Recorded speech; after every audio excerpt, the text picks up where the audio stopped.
It's a Winchester Co-op. They're going to go by West Central. I've had them for girls. I've not had them for boys, so I'm used to this. But it's kind of a long time co-op. It's So we're gonna Winchester call High them School.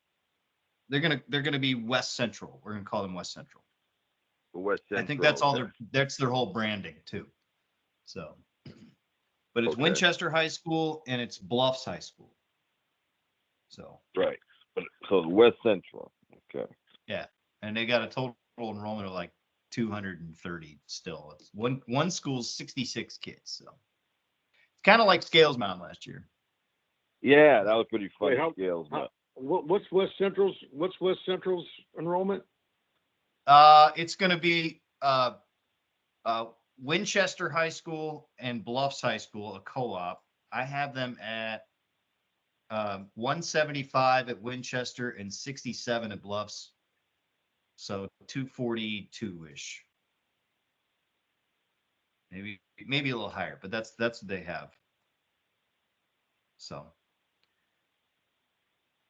A little higher than we had at Holy. I had them for girls years ago, but A little higher enrollment than we had at Cathedral. I think we may have had 400, maybe 5. Probably more like 4.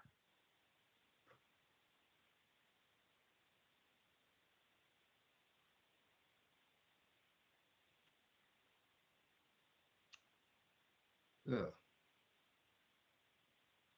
So Matt, we never heard from Meridian. Is that correct? Never did. No, but the Hope AD Gotcha. was on. We enjoyed that. Yeah, I heard that. Yeah, that's great. Yeah. You never know really who's good. listening to these calls.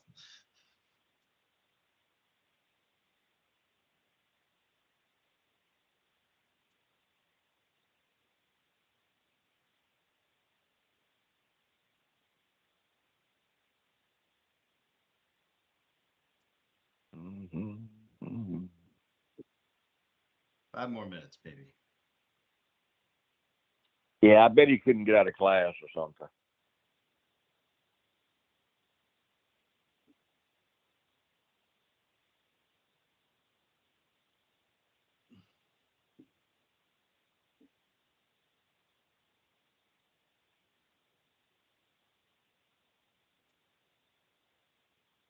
Be right back. I'm gonna walk away from it.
Kenny, on top of this, I've got NIU tonight Oh, really? Who they're playing? at Central Michigan. Oh, okay. Remind What's myself NIU? never do a MAC game in the middle of this week. Whoops.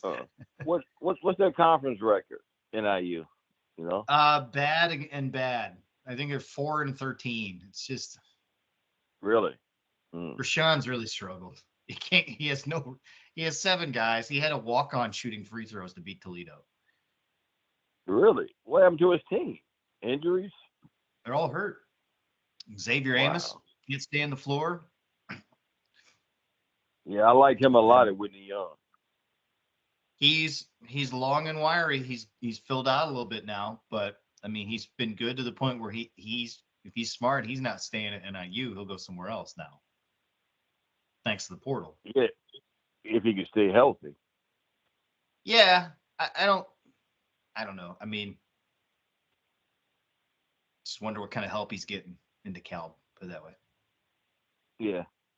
So I think he might find a nice soft landing spot like at a Nebraska. Mm-hmm. Oh, okay. Yeah, I loved him at Whitney Young.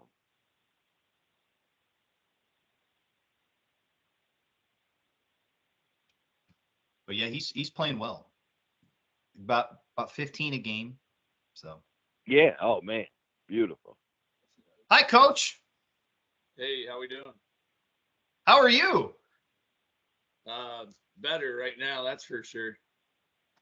A little busy this week? I don't have much of a voice, but I'll do.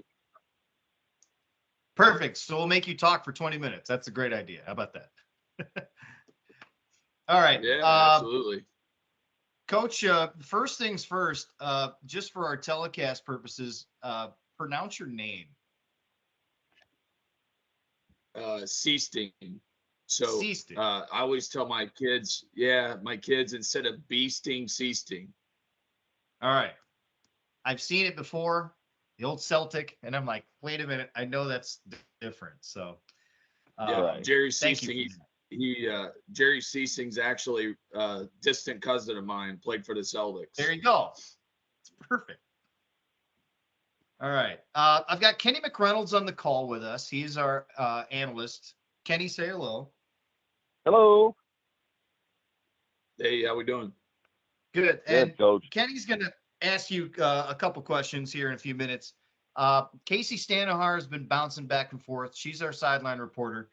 She's going to be the one that you talk to either coming off the floor or coming back on the floor around halftime.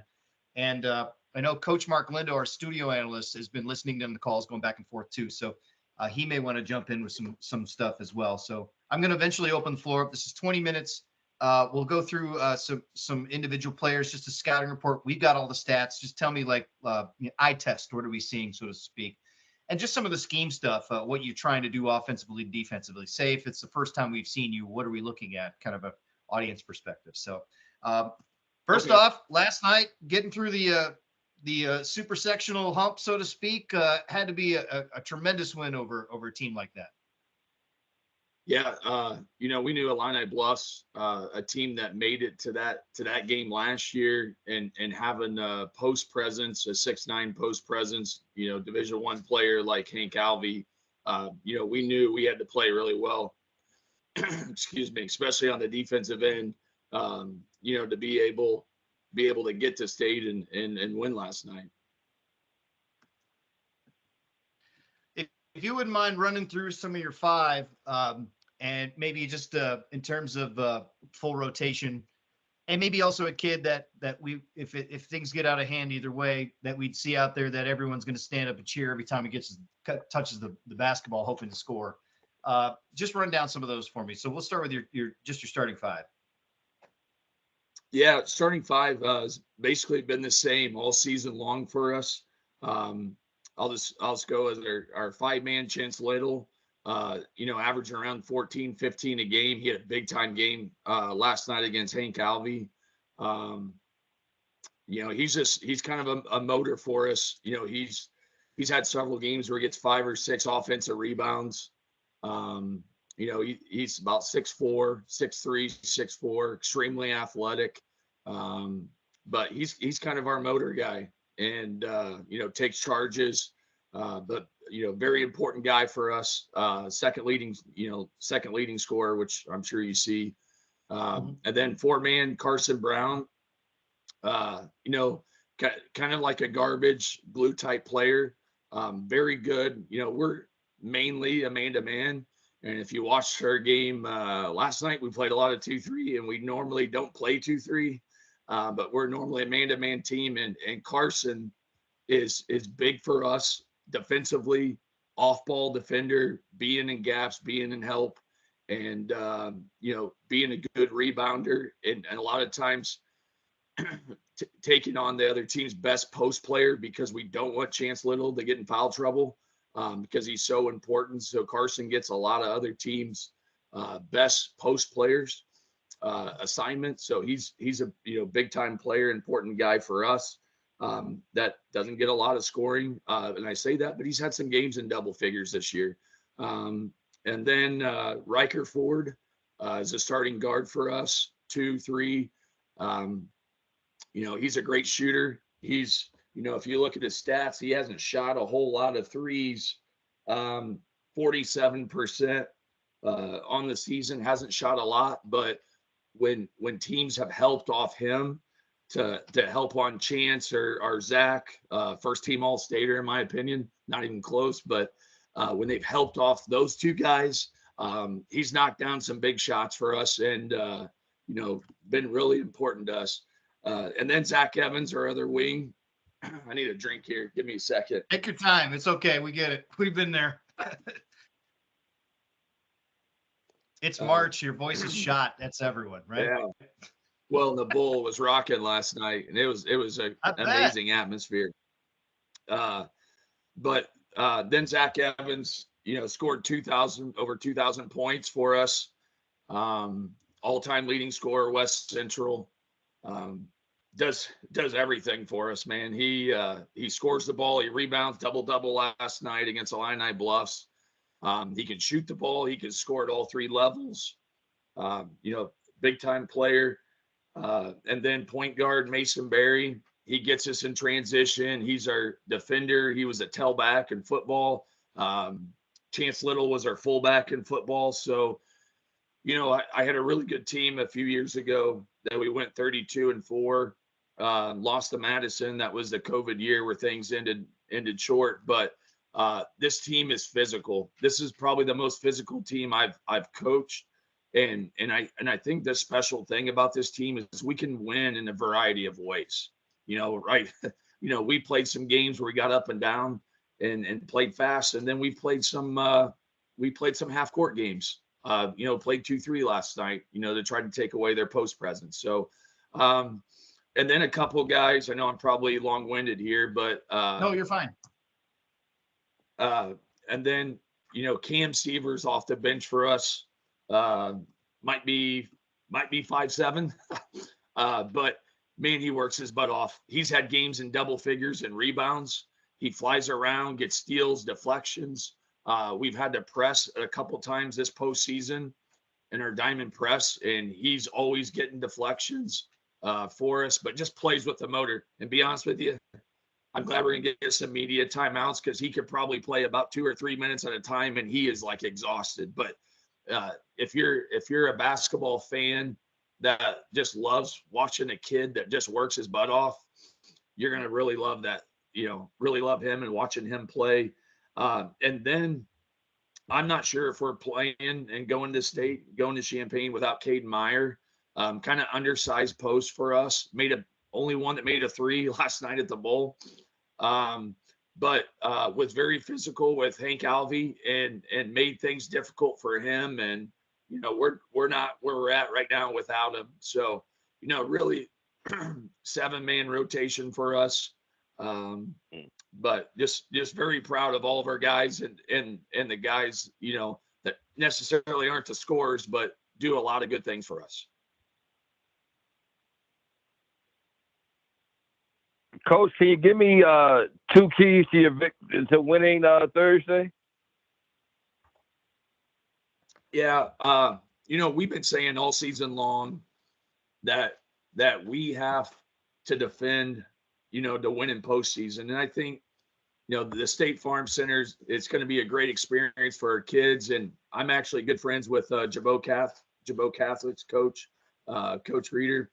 But, and one thing he told me, he's like, he thought, they defended really well last year at State, and that's what made the difference. And that's what we've been talking about all season long. And I think when we're at our best is when we go in transition and when we can get stops and get out and run and use our speed and athleticism. We're tough to beat. Okay.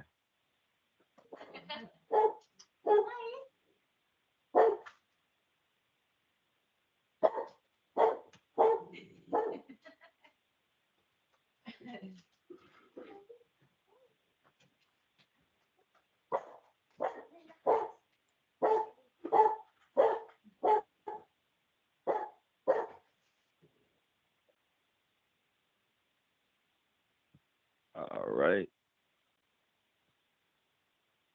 Matt, you got anything else? His screen has been freezing up on my end. I don't know. Oh, okay. So, All Coach, right, you my said you'd internet like died to and get out. people came. You'd like to get out in transition, Coach. Do you want to make this an up-tempo game the whole way? Would that be to your advantage? Yeah. I mean, I think ultimately that's how we've wanted to play all year long. There's been some teams that tried to slow us down and we still won that way. But, I think we're playing our best. We're getting stops and getting out and running and trying to score, get some easy buckets instead of playing half court offense. So absolutely, we're going to try to go in transition and run. Mm-hmm. Okay.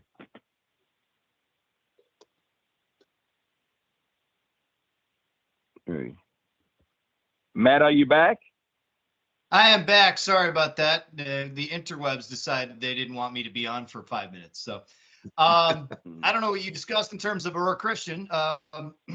Early report, you probably have some idea, not a ton. What are your instincts that jump out at you when you look at your notes? Yeah, I mean, I'll be 100% honest with you. I was all in for Illini Bluffs last night, and so I got some game film, and I'm going to take all day today. Luckily, I have great administrators here, so I'm not teaching today. We'll be, my assistant coaches and myself will be watching film, and we got a couple days to prepare. But I told our guys last night, I mean, you get to this point, we're going to be playing some good teams, and we're going to have to be focused and ready to go.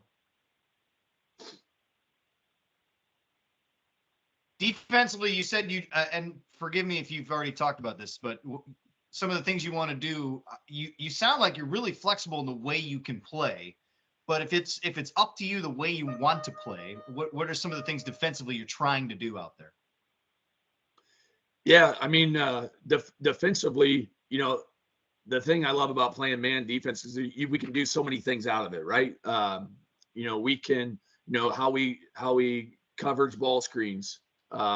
There's times where we'll face guard other teams' best players, especially shooters. And Evans has really had that assignment this year and has done a great job. Not only being our leading scorer, but guarding the other team's best player and face guarding them. But there's different things, trap. Sometimes we'll trap ball screens. Like I said, there's different things in man that you can do and what we do.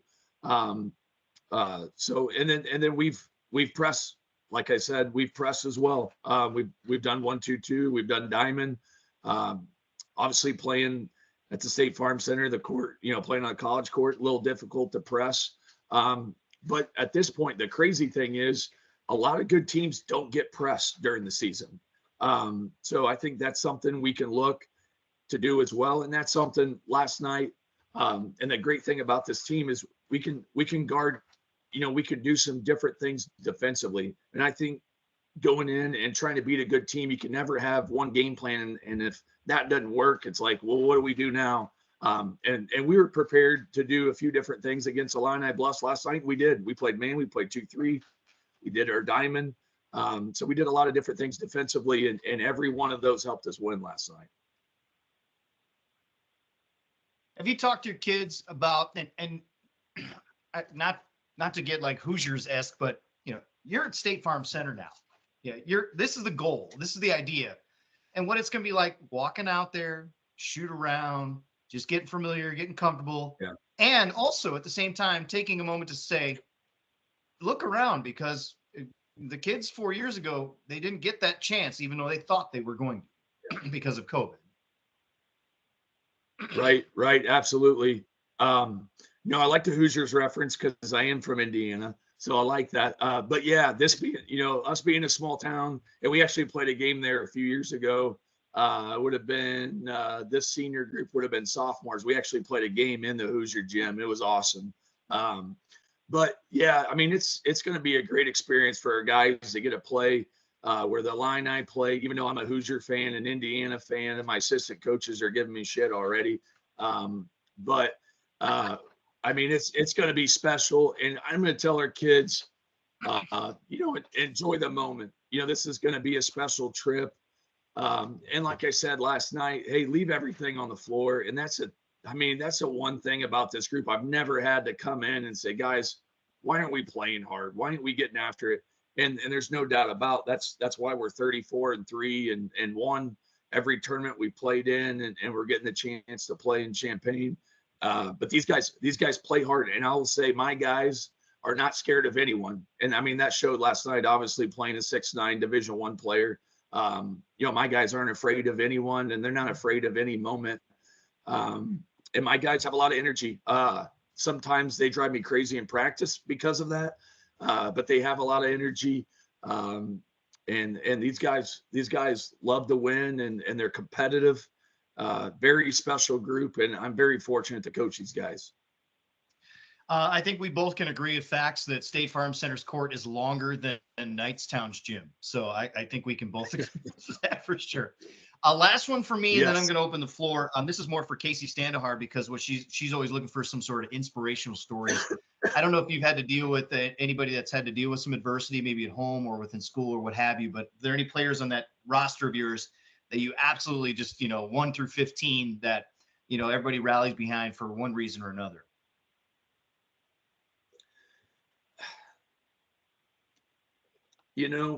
I think the special thing about this group is we're family, we're all together. These guys, being a small town, they play, one of the questions on here was multi-sport athletes. Well, these guys play, several sports together. They're around each other all the time. They fight like brothers sometimes, and they drive me crazy. But they're just a special group.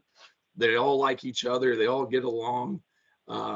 And they want to win for one another, and they don't care. They're very unselfish guys. They don't care. Even though Evans is a 2,000 point scorer, if he's had games where he scored 10 or 12, he doesn't care as long as we win. And I think that's the right mindset to have, especially from high school kids. And that's a right mindset that's going to give you a chance to win a state championship. Open the floor for questions, media members. Your name and your affiliation, if you don't mind. Let's do it.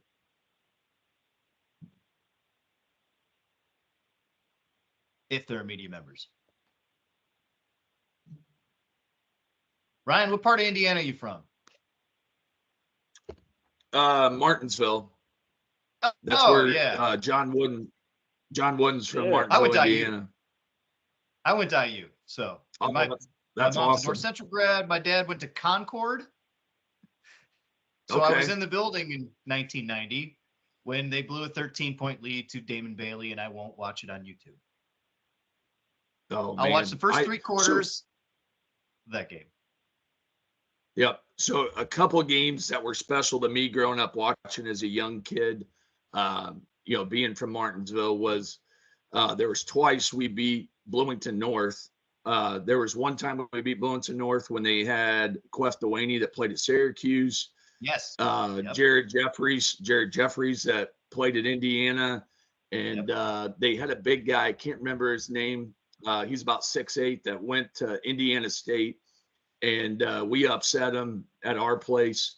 And then and because they go sectionals, regionals in Indiana, which I'm sure you're familiar with. But we beat Bloomington North in regionals the semifinal game in regionals when they had gosh dang it, he went to North Carolina. Big guy. Sean May. Yep. Yes, Sean May. We beat him in that game too. So and I was an 8th grader that year. So just, I mean, I've been around it. The cool thing, like it's like a mini version of Indiana here. I feel like in Winchester Bluffs with all the history they have here. The 10-11 team that went to state and got second. I mean, basketball is huge over here, and the Winchester tournament. That's the longest running tournament in the state of Illinois. Kent Coltis, that's in the IBCA Hall of Fame. I mean, it's big time here, and I love it. I mean, it's like our mini Indiana. We travel well. Like heck, most of the time on the road, we have more fans than the home team does. So that's good news. That's good news for IHSA. It's we're gonna bring a lot of fans, that's for sure. The Southport building or the Jacksonville Bowl? When both are full, which is better? Boy, that's tough. I'm an Indiana guy, so I'm going to say Southport, but my assistant coaches might disagree with me. It's something. It's something. Anyone else have questions before we let Coach go and rest his voice? Brian Seasting, Jack Hall, just wanted to congratulate you and say every step, every tournament, you've won it. How do you feel about this Final Four tournament? Hey, we might as well keep running, right?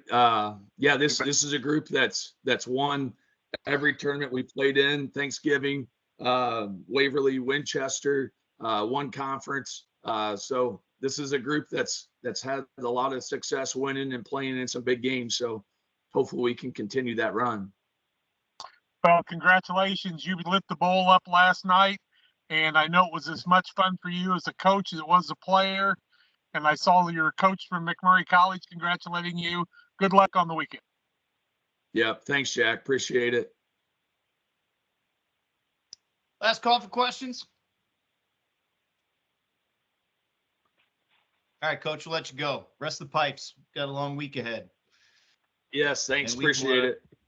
Yep, we will see you on Thursday, 11:15. Thanks, Coach. Appreciate it. Yep. See you Thursday.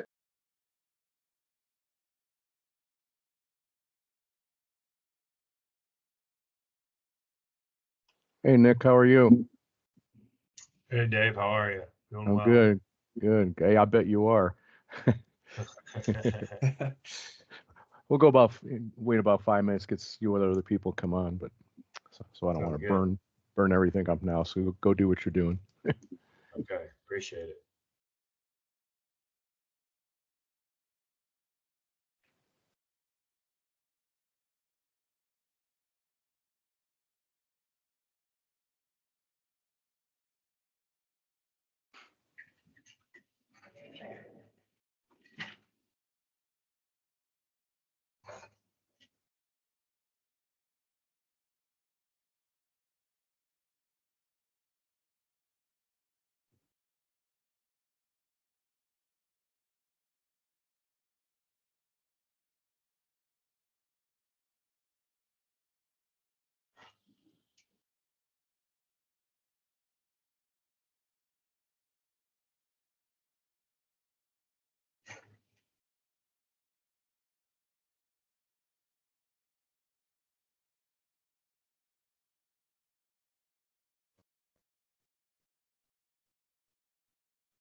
Well, that wasn't my tone, but it's 7:30, so I guess we'll roll.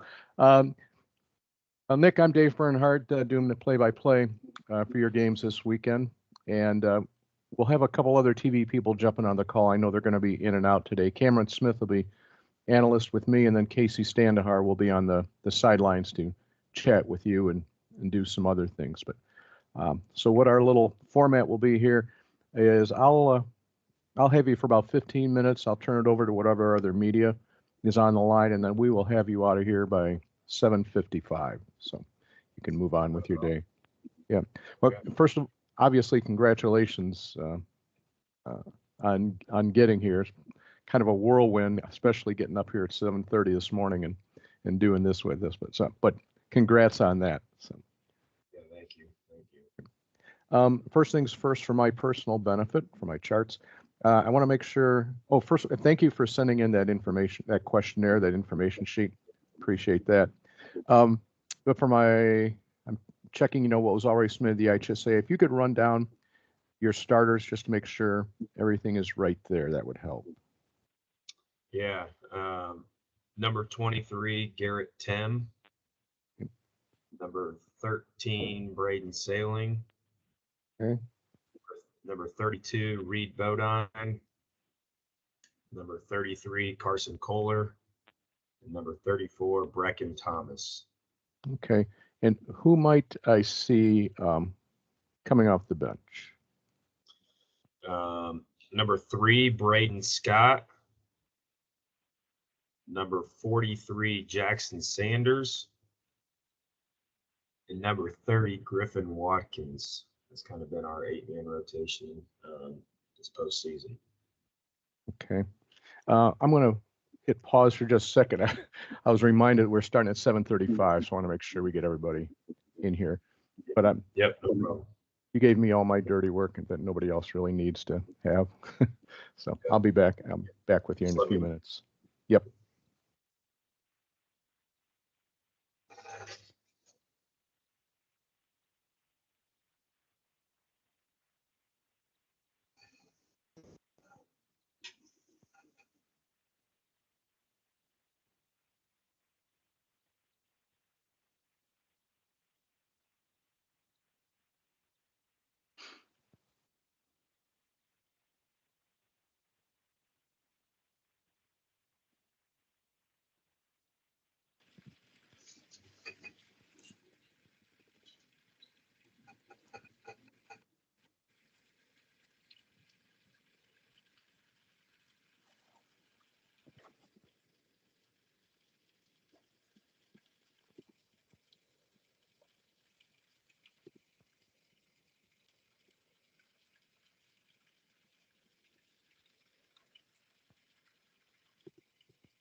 All right, I got 7:35 now, and I'm double, triple checking. I've got that right, Nick, so we're good to go.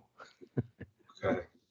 So, and again, we'll be getting you out of here by 7:55. We'll have other folks will be able to jump in here at 7:50. I see Cameron Smith just jumped on. He's my partner. But first of all, tell me how a team that's seeded fifth in your sub-regional gets all the way here. And first of all, was a fifth seed legit? Did you feel that was fair? Yeah, we kind of struggled down the stretch. I don't know how much you followed us or have known everything that's going on with us this year. We started out 8-0, and we were just pummeling teams. And I thought at that point we were one of the best teams in the state. And our all-state point guard Blake Scheffler broke his ankle, nasty injury on December 22nd in a game versus West Central, who the Cougars are also there. It's playing in the 1A state tournament. So we lost that game. Absolutely heartbreaking for our team. Obviously, Blake's family, our program, our community. It was a rough couple weeks. He was the only returning starter we had this year. We only returned 2 kids with any significant playing time. And so we host a holiday tournament. We played pretty well. I think we played with a lot of emotion for that next week. We ended up getting beaten in the championship by Tulama Unity, but we went into the new year at, I think, 12-2. And then kind of came back down to earth a little bit and, just kind of trying to figure ourselves out up and down throughout our conference season. We ended up 5-4. We went on it right before we seeded. We went on a 3-game losing streak. So for you to ask about our seed, it probably was justified. I thought we were anywhere from a 4 to a 5 seed in our subsectional, but I also knew that I thought it was pretty wide open, and I thought, if we get hot at the right time, we could make a run, and here we are. So what's it been? What's been happening here that maybe you said you've struggled in stretches, maybe even late? What's been happening now? Yeah, we switched after we lost to Moreau Forsyth in early February, and the next day of practice we decided to we implement a 1-3-1 trapping zone, and we've just caused havoc with it. We've won 9 of 10 games since we went to our 1-3-1. The only game what we lost was a game against Auburn, which we then later revenged that loss in the sectional semis. But we've just been turning teams over like crazy, and we've been scoring transition. The one game we did lose, we ended up not being able to rebound the ball. Gave up 67% of the misses were offensive rebounds for them. So that was something we cleaned up. And I've never played zone before. Really? This is my 11th year. Last year we dabbled with it a little bit. We had a 6-7 kids, so for personnel, but I'm usually strictly a man-to-man guy. But at this point, it was try to find something that works. And one of our strengths is our length, and our length has caused people issues in that 1-3-1. And we don't play it traditionally. We trap it, and we trap it everywhere, and we are active in it. And Bracken Thomas plays the point on it. He's a senior who played JV last year, didn't play a minute of varsity basketball, and he's having an unbelievable postseason, and he's kind of set the tone for us in that 1-3-1. You said that you only returned 2 players from last year. Who were those guys? So Blake Scheffler, who I mentioned before, he's the one that he's a junior, started all of our games for us last year. He was averaging, I think, 17 points when he went out. Again, I think playing at an all-state caliber before he went out. If you ask anybody around, I think they would agree. And then Braden Sailing, who was more known as a catch-and-shoot guy last year. I think he led the state in three-point shooting last year. If he wasn't at the top, I think he was second. He shot about 48% from the three-point line last year. Made 85 three-pointers last year. So coming into the year, he obviously was a marked man, especially with not returning a whole lot. So then we had a bunch of guys that we only have 3 seniors. And, they waited their turn. All 3 of them played JV last year. They started on JV. So just couldn't be more proud of those kids. And, now we've thrown in a sophomore in the starting lineup. We played a freshman last night off the bench. And just I don't think many people will probably give us a chance on Thursday afternoon, but I don't think many people have given us a chance the last 2 months either. So we're okay with that underdog role. Yeah, yeah. Hey, can we go through each of those starters and reserves you mentioned? Maybe tell me a little bit about them, much like you did here with Braden and Blake. But before I get to that, is Blake doing anything with you now? I mean, he's on the bench, I'm sure, but Yeah. is there any role that you try to carve out for him? I mean, he's still our leader. He's somebody who he lives and breathes basketball. He plays it year round. So he's at every one of our practices. He still watches film. He still reaches out to me. He's got our highest basketball IQ of anybody in our program. He's trying to, I know it's hard for him, but these are his buddies and his peers and his teammates, and he's trying to be as positive as he can for him. So he's got as big as role as he can. He's finally out of a boot, so he's kind of in here shooting a couple times. We kind of joked around. Maybe we should start dressing him. Maybe he could just come in and shoot free throws at the end of the year. He's a 90% free throw shooter. So maybe we could put him up there at the end of the game, maybe knock down some free throws for us. So he's doing everything he possibly can to help our team in his capacity. Okay, what can you tell me about some of the other guys? Yeah, so Bracken Thomas is our point guard, number 34. Had never played point guard before in his career. Made the change in late December after Blake's injury. Actually had point guard by committee, tried about 3 or 4 guys out. Started a freshman, Brody Newhoff, for a little bit. Started a sophomore, Nolan Bryant, at point for a couple games. Really didn't have our rotation locked in until probably just the last couple weeks. We've kind of just been Russian roulette, as you say, throwing them out there, see if anything sticks. So Brecken's been playing the point. He's also playing the point of our 1-3-1. He's about 6'3". He's long. He's athletic. He works about as hard as any kid I've ever had.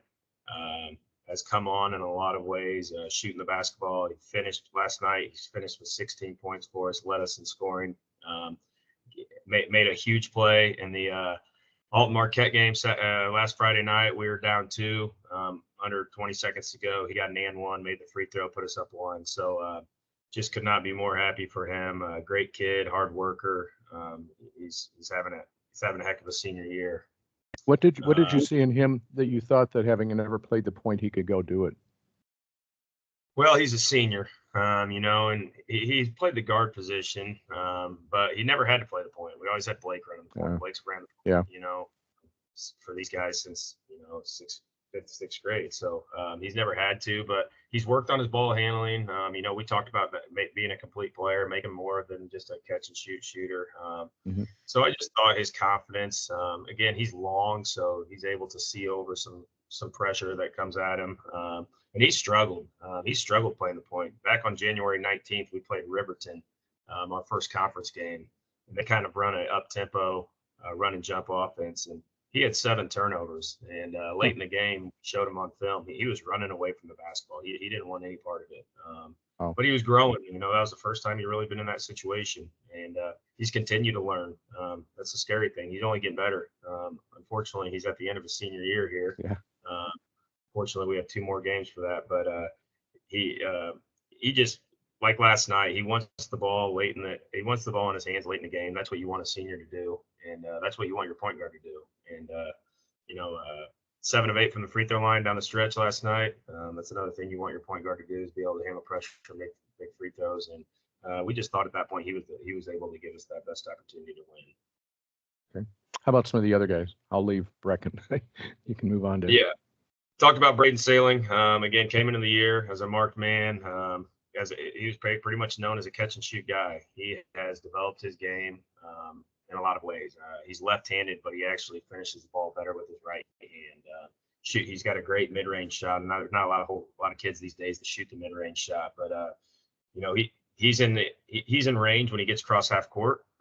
He's one of the, if not the best shooter I've ever coached. He can shoot it from deep. He doesn't need much time.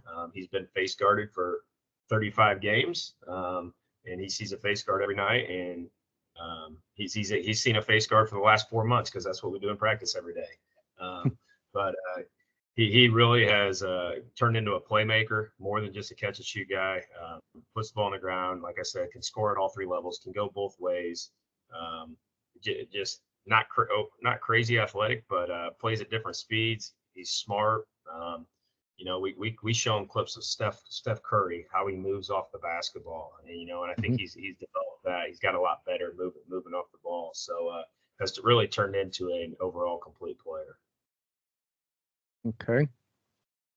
Carson Kohler is our center. He's about 6'3". He's undersized most games. Extremely physical. Was a linebacker on our football team. Again, played JV last year.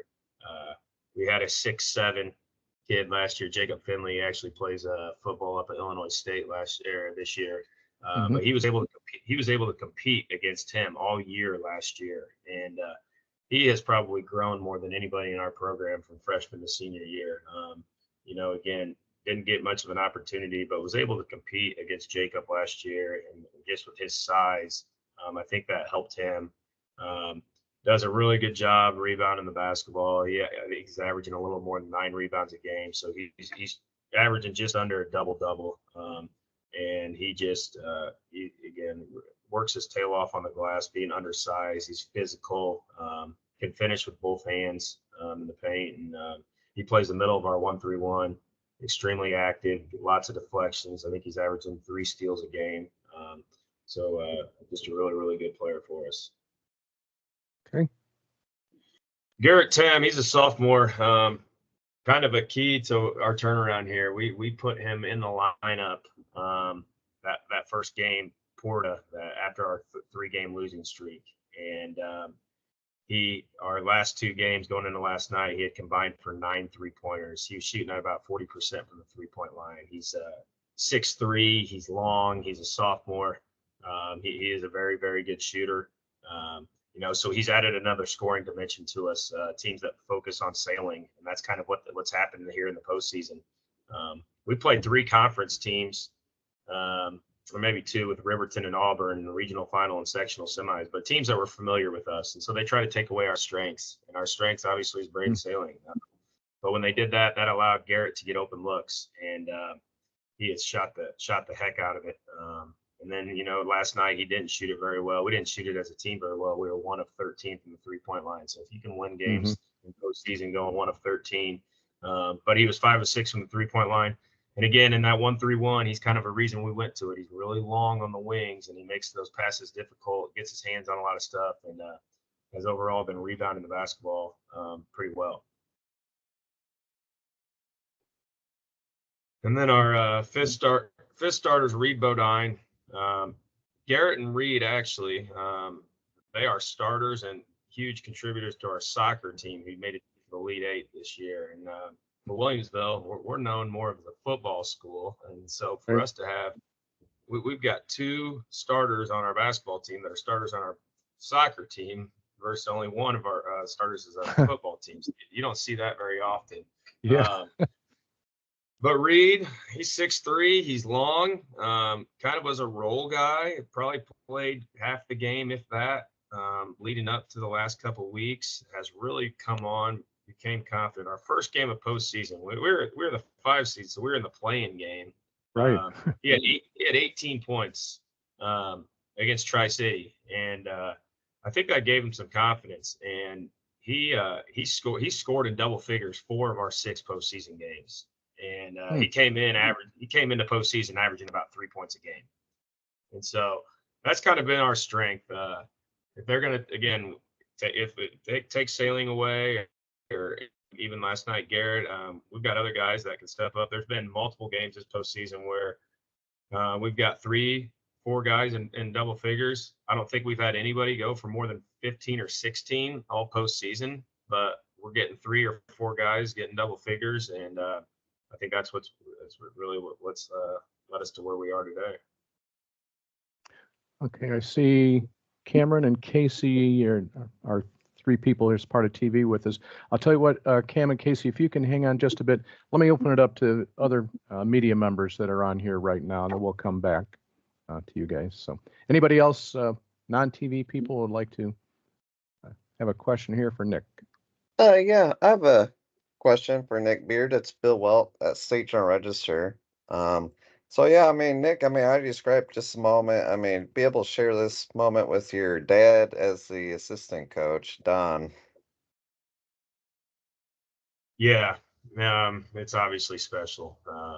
He's been with me the whole time. Um, Even after last year, I think he was kind of at the point where maybe he thought this is enough. He's 68 years old. I think he's retired, but he commutes 45 minutes one way each day to come to practice. Um, he's been my mentor along the way. He's the reason I got into coaching. He was a coach for 20 years. He was in administration for 35 years.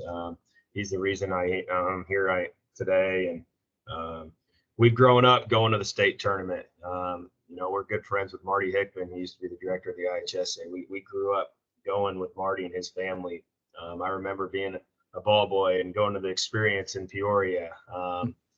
So this is something we obviously dream about. You grow up going to it. Um, just hoping that sometime you get that opportunity. And for him to be on the side with me, it's been special, and it's going to be a special weekend. Lynn, I wasn't too sure. I mean, the last time you went to state was 91. Is there any connection from that 91 team to maybe this team at all? Not really. Our cheer coach Val Sagal, her husband Doug Sagal, was on the team, but no, not other than that. Coach McVickers, he was the coach in 1991. Good friend of his. He's retired. He's in Florida right now, but he gave the boys a speech yesterday before he got on the bus. But nope, that's about it. So not a whole lot of connections to that team. Yeah. Well, hey, thanks, Nick. Appreciate it. Thank you. Other non-TV people?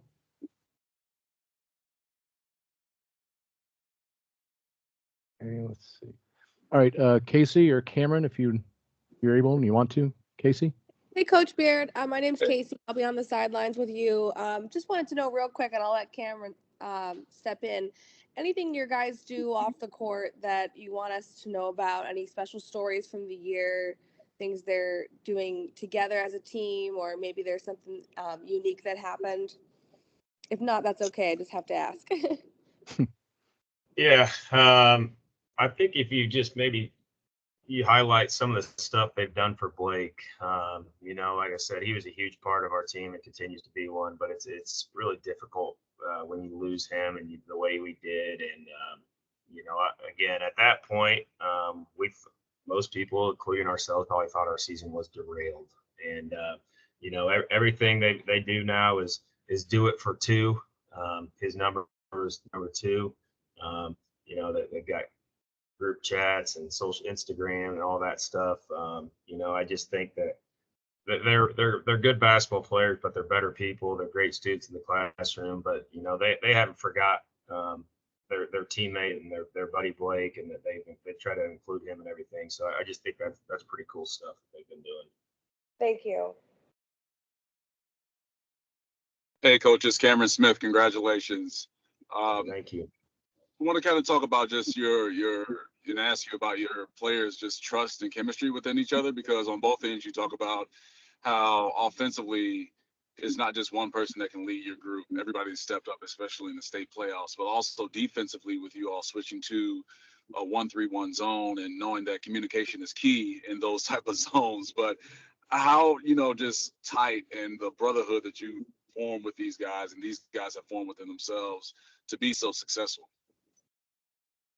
Just as selfless as a group as I've coached, Cameron. Again, they don't care about individual accolades. Part of it probably helps is their inexperience. They didn't know any better. So when I decided to make the switch, there wasn't anybody there to make a question anything. Again, they haven't been in these situations. So, they really, whatever I've said and gone with, they piggybacked on. But they're just a relentless group. Last night, I don't know if you guys followed along, but we got down 16-2. There was never any panic, never any doubt. Just believed in each other, stayed the course. And then, Yeah, just unselfish, relentless, and just could not be more proud of them. So our first 4 games of postseason, we led wire to wire. I thought that was unheard of. We led by 18 points more the first 4 games of postseason. So we didn't trail until the sectional finals. And so dealing with that, dealing with some adversity, everything had been pretty easy per se, leading up to that. So last night, really, we get punched. We're down 16-2. That was the first time really all postseason where our backs were against the wall. But we responded, and we responded in a big way. And speaking of those big leads, and you have that situation where you're down 16-2, is there a certain theme or motto that you remind the guys of that was set before the season to have them remember this is who we are, this is what we've really, leaned on in those adverse moments? Is there a certain motto or thing that you guys go by? Yeah, our motto is never outworked. And we just talk about the 3 C's every night is compete, composure, and confidence. And we had to have we had to have composure last night.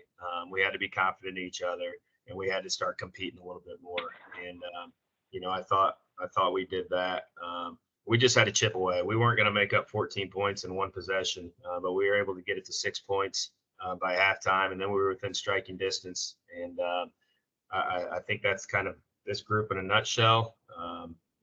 Down 14 points, never panicked, never wavered, stayed the course, and ultimately were able to pull out the win. Thanks, Coach. Thank you. Other people here? Final seconds? Going once and twice. Real quick, before you go, Nick, so you said you don't think anybody is going to give you a chance here on Thursday because? No. Well, I think they lead the state in scoring points per game.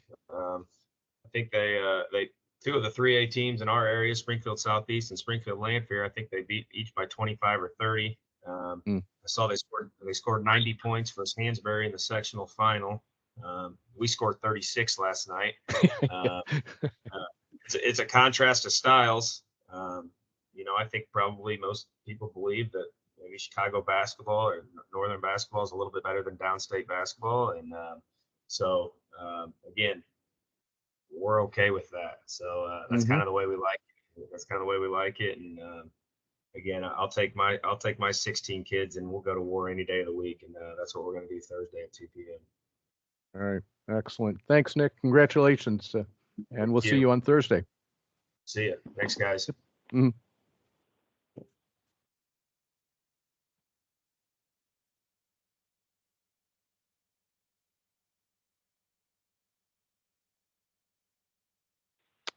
There we go.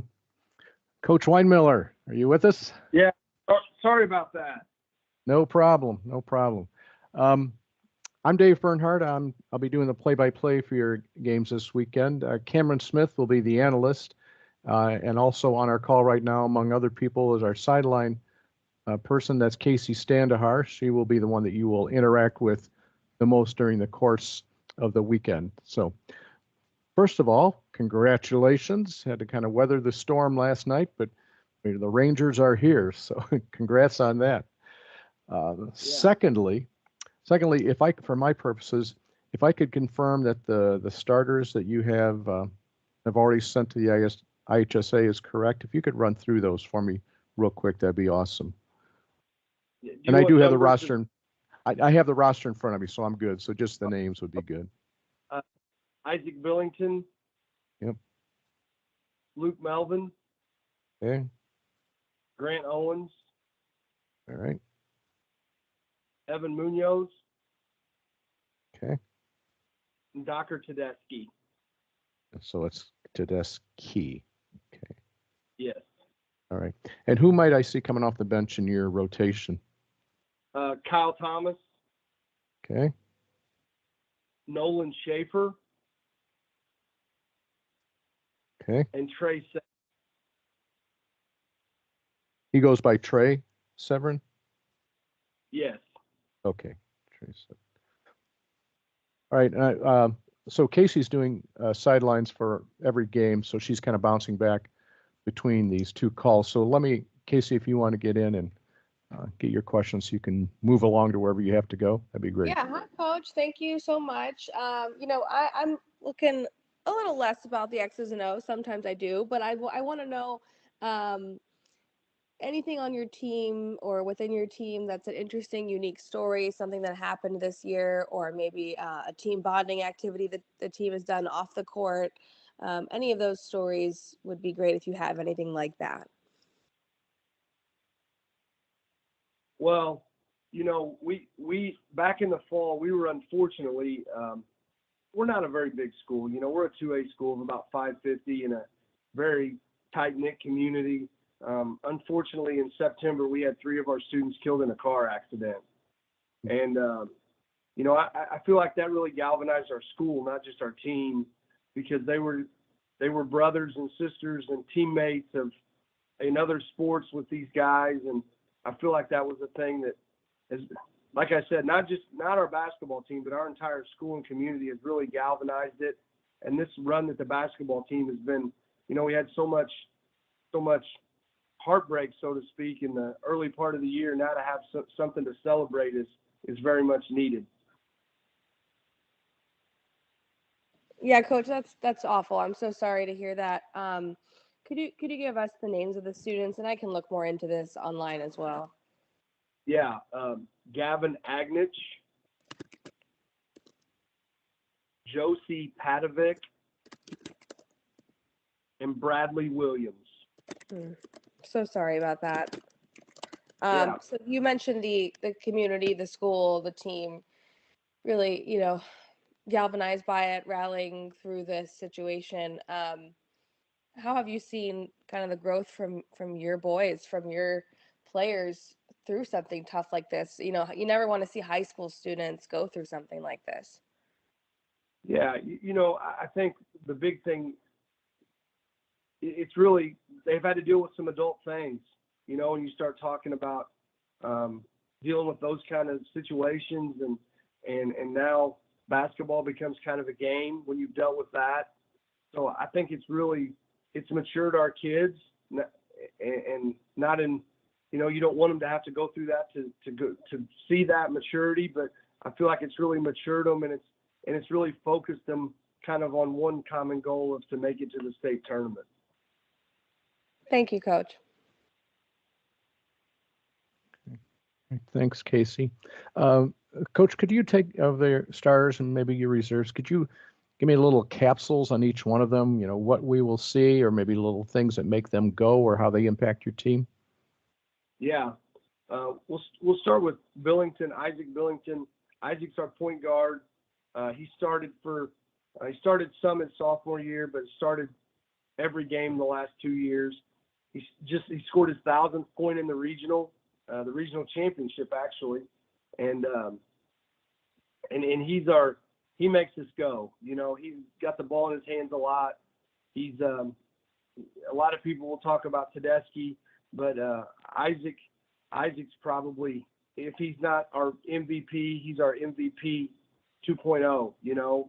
Because without him, we would really struggle to do a lot of the things and have the success that we've had. Luke Melvin. Luke scored his 1,000th point in our last regular season game, so we got to celebrate 2 of those. Yeah. Luke's the kid who started his sophomore year for us. He's a kid that I've seen unbelievable maturity out of this year. He's really matured as a person. He's really come into his own. Luke's very much a good catch and shoot guy, but he's really developed this year into one of our better defenders. Grant Owens is our guy that does a little bit of everything. He can guard a post guy. He can guard a wing. He's got some length. Grant's probably the most pound-for-pound athletic guy on our team.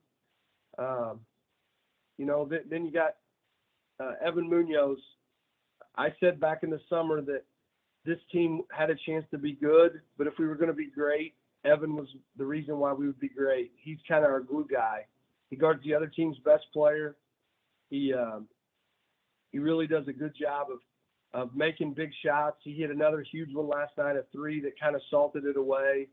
But he's the guy that's taken the step to take us from being good to being special. And then, of course, we have Tedeschi. Docker's different than any kid I've ever coached. His wingspan's probably 7 feet. He can handle it. He can shoot the three. He just alters and changes and blocks so many shots around the rim that people have to. He's one of the few kids that I've ever seen in my career that people have to game plan for defensively because of what he does around the rim. The guys off the bench, Kyle's our energy guy. He comes in, plays super hard, gets on the glass, rebounds. Schaefer, he's the only sophomore that we have in our rotation. He's a long, athletic guy. He come in, score around the rim for us a little bit, guard, rebound, and then Trey's a good. He's our guy that comes in and can make a jumper when people want to play his zone and things. That's where we use him. All right, thank you. So you said that Evan was a type of, or you needed Evan to go from good to special. What makes your team special? How would you describe that? I've had very few teams. A lot of times here these guys get compared to the 2017 team, which is our most recent team. We made it to the sectional finals. We were one of the 2 or 3 smallest schools in 3A, and had been 2A all along and got bumped up to 3A for just a couple years there. And I think a lot of people felt like that was the team that was going to kind of break the drought to get us to state. And I think these guys, Evan, what he brings is that quality that these guys work so hard. They're in the gym all the time. They're always shooting. They're always dribbling a ball. They have 100% seen this as not just a pipe dream to play at the state tournament. It has been their goal all year. They've openly talked about it. They've openly basically said anything less than this would be a bad season. And, and they've just, it takes a special, it's one thing to play lip service to it, to say, hey, we're going to go to state. I mean, all 727 want to go to state, but these guys have actively worked at it and actively pursued it since we got beat last year in the regional. And I think that's been a big key to our success this year. We got upset in the first game of the regional semifinals. It's really, really caused them to work like no group I've ever had.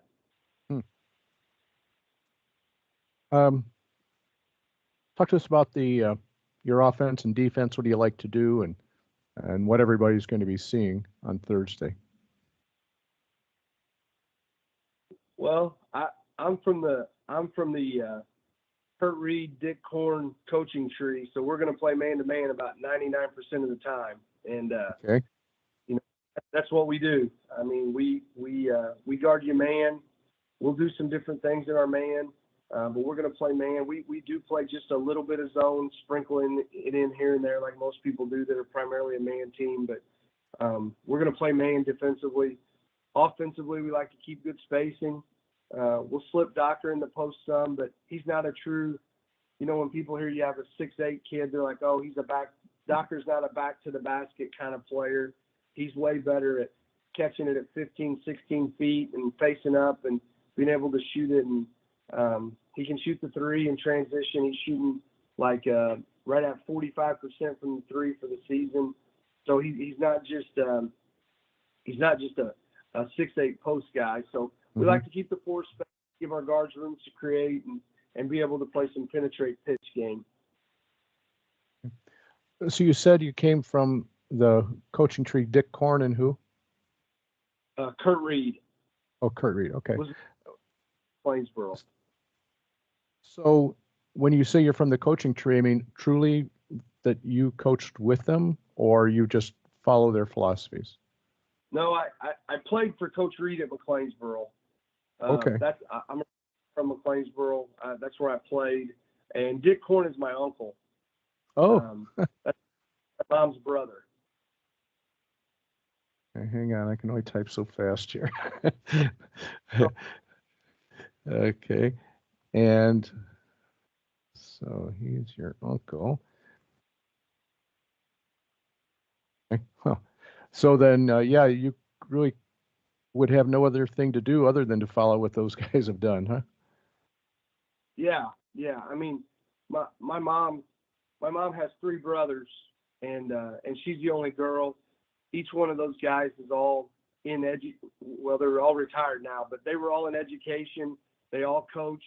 Her other brother was a longtime coach in college at Missouri Southern. In Joplin, Missouri, he got runner-up in the Division II tournament a couple times. So, it's kind of my blood.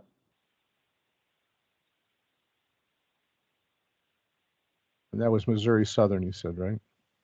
Yes. Okay. And his name's Robert. Right. Got so much good stuff here, I can't keep up. Oh, while I'm thinking about it, you had received a questionnaire from the IHSA and Matt Troha for team information and stuff. That was probably sent last week or something. Could you or someone fill that out and send that back to him? That helps us quite a bit. It's in the Google Doc, Dave. Oh, sorry about that. Thanks, Matt. Scratch that. Hey, let me toss it open to other folks here that are on the line with us. Questions you'd Sure. have here for Coach Weinmiller.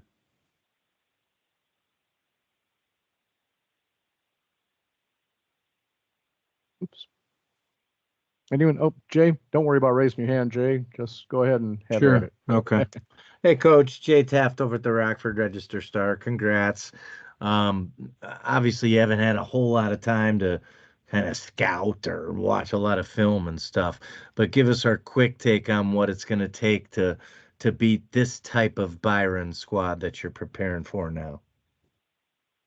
Well, I'm going to give you a crazy in life story. Quinn Virgil, who's an assistant at Byron, Mm-hmm. I coached at Forston for 2 years, and Quinn was my assistant. Oh, wow. So we've talked throughout the season, never in either of our wildest dreams thinking we'd be playing in the state semifinal. So we are a little bit familiar with them just through that. I've been able to watch them throughout the year just because I wanted to follow Quinn's team, and he told me how good they were. I know Tucker's really, really good. So we're going to have our hands full with him, trying to figure out what to do with him, but trying to just not let them score easy baskets. That will be the key. If we let them score a lot of easy baskets, we'll be in trouble. I assume you faced plenty of full court presses and just aggressive defenses. You probably toppled plenty of them this season. But what is your take on their defense? And is that something you guys are familiar with, or you're going to have to amp it up a little differently this time? We'll have to amp it up just because of the length that Tucker provides on the top of that 1-2-2. We see that some. T-Town played that a little bit last night against us. You get to this point in the year, nobody's going to throw you anything you haven't seen, but we'll definitely have to spend some time on how we're going to be able to break that pressure and not allow them to turn it into 2-on-1, 3-on-2 opportunities for them. Great. Thanks, Coach. See you in Champaign. Okay, thank you. So, Ron, does that explain the 815 area code, the Forreston? It does. Yeah. All right. Because, it's funny because Matt was saying, okay, that I should look for an 815 number. I thought, that's interesting. So, okay, mystery solved. Thanks. Yeah. What 2 years were you at Forreston, Coach? It's a great question. Get the calendar. 03, around 03. Okay.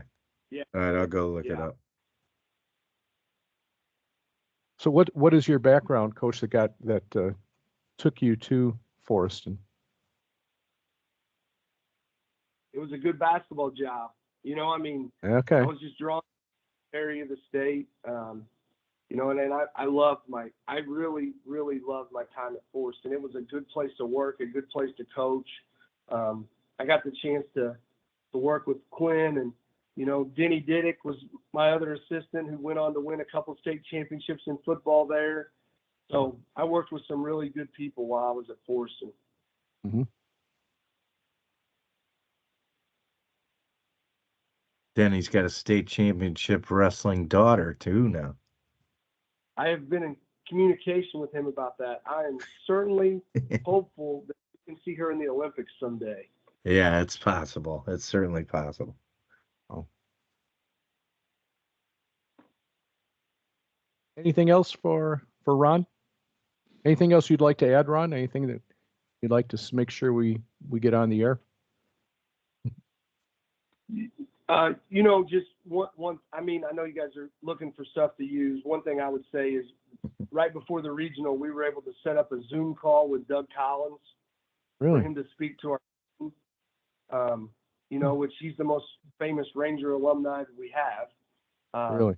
So for Doug to be able to do that and to see the excitement that he had from 50 years ago, still being a Ranger and being a Ranger alum, it's something that our kids have, even though we did it 2.5 weeks ago, it's something that I still hear him talking about every day. Huh. Coach, regarding that, I know he graduated obviously from Benton, but what was his hometown? Wasn't it one of your neighbor towns? No, Doug's a Benton guy. Oh, he's a Benton guy the whole time. I thought he was born somewhere. Okay, very good. I'm glad I clarified that. Coach, what do you feel like your team took away from that message from Doug? I think the big thing our guys took away from it was, one thing that he talked about was you have the ability in you to go and do amazing things. And he talked about some of the things he'd been able to do in his career. And he grew up on a street not far from where a lot of our guys live now. And just because you're from Benton doesn't limit you in what you can accomplish. And I think our guys have really ran with that, that just because, that we haven't been to state in X number of years, we can be the group that does that. So just because it hasn't happened in a while, we can still accomplish great things if we all push the rope in the same direction. Thank you. So will he be able to follow exactly what's going on here? Is he aware? Do you know if he's aware of how you've progressed? I know it's been less than 12 hours, but. Yeah, no, I got a text from him as soon as the game was over last night. All right. Hey, watch the game. He said, watch the game in Arizona. Rangers are headed to Champaign. Congratulations. So and I've gotten a text from him. I won't say after every game, but we've played 5 postseason games. Probably 3 of them I've gotten a text from him after the game. Hey, was following the game. So yeah, he's invested now with us. Yeah, he is. That's fun. It's fun. I think it's great that your kids appreciate it, right? I mean, that they understand the impact he's had, not just in Benton, but worldwide, actually. Right? They were almost starstruck, I mean, yeah, getting to do that. Of course, they asked him. You can imagine the first question was about who? Michael Jordan, So, and rightfully so, but yeah, it was awesome, and to get to do it with just him and our 15 players and coaches, it was almost like he was there. So yes, it was a very, very cool deal for sure. Very neat. Thanks for sharing that with us. That's good stuff. All right, well, we've got to let you go, Ron. Thanks for joining us and sticking with it to get in here, and we'll see you on Thursday, and enjoy the next couple of days. Okay, thanks, guys. Looking forward to it. All right, good deal. Thanks, Coach. Thanks. Dale Schuring is next. Coach Dale. Okay, hold on. He'll be on short, and then Will Smith after that. All right. We have a statewide tornado drill happening right now, which is why I'm hearing sirens. Really? Wanted a simple, quiet conversation. I can't quite get that. Way too much noise in my house.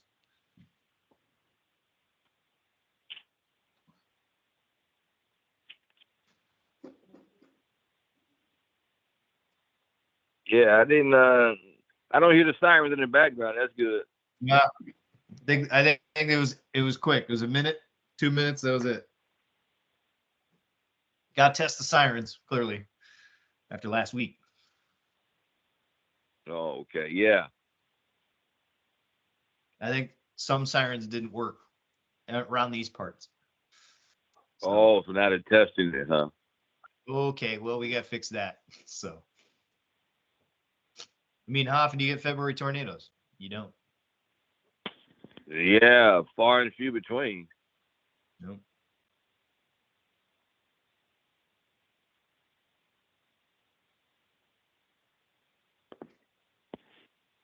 I assume all the other media members on the other call. They're probably jumping back and forth. See, if I have a laptop and a PC, I'd get both on. I'd just jump on both calls and just turn it down, turn it up, turn it down, turn it up. Are you doing video too, or just telephone? I'm doing video just because Okay. I figured I'd be running this. So. Okay. Hello. Coach Dale, how are you? I'm doing well. How are you? I'm doing great. My name is Matt Rodewald. I'm the play-by-play announcer. I'll be calling your games for both the semis and the round that follows. We'll just call it that. How about that? That sounds good. I know Kenny McReynolds is on the call. Kenny, say hi. Good morning, Coach. Thanks for joining us. Hey, no problem. Glad to be here. Kenny will be my analyst. He and I will be conversing over your team over the course of the two games. And I think Casey Standahar is on the call, but she's jumping back and forth between I'm this here. call. Okay. You are. Hi, Casey. Say hi. Hello, Coach. Congratulations. Thank you very much. She will be the one that comes to talk to you as you head into the locker room or coming out of the locker room at halftime for the semifinal for a brief question or two about what's going on. I know Mark Lindo also has been jumping in from time to time. He's been going back and forth. He's our studio analyst, so he might jump in with a question or two as well. So we'll just get going. In terms of your team, we have all the stats. So I wanted to see, just breaking down your roster, just at least your starting five from an eye test scouting standpoint, what we'll see on TV.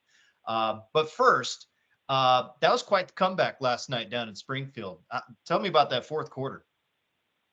Oh, it was unbelievable. You know, the kids never lost faith. They kept working their tails off. You know, Centralia just executes everything so well, and we were fortunate enough to cause them to make a few mistakes.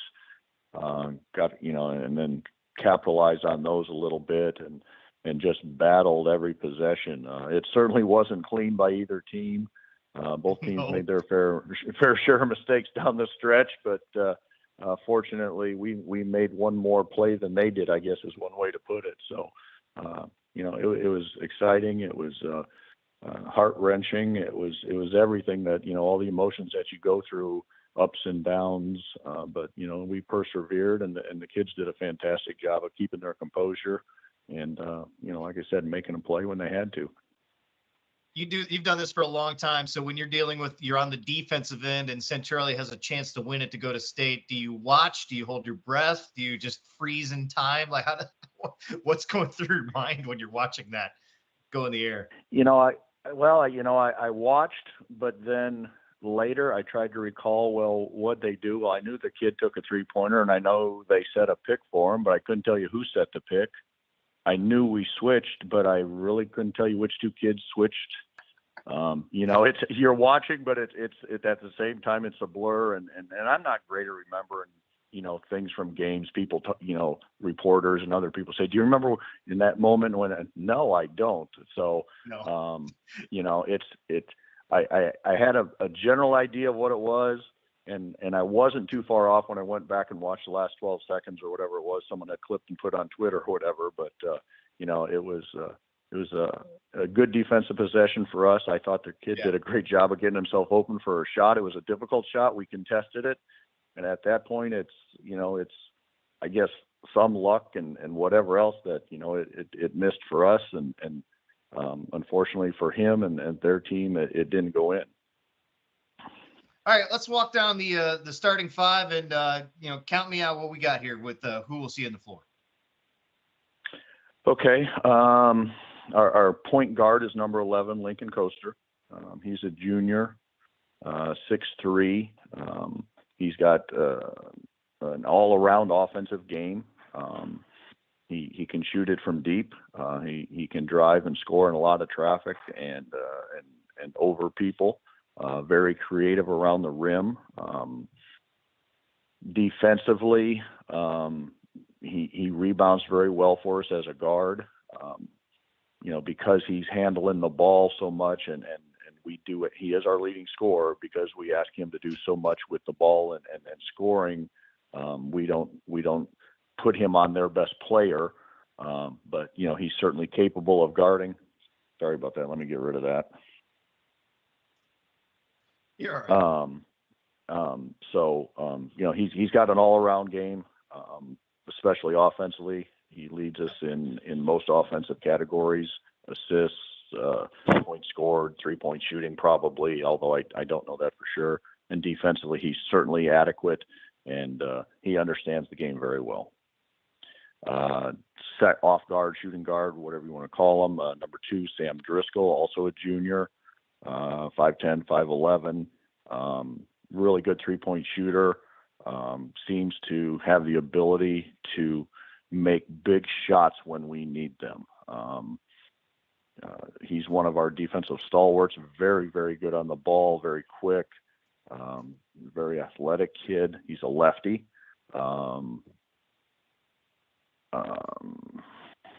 Another kid that understands the game, and I think that's one of the strengths of our team is they all understand the game very well for the most part.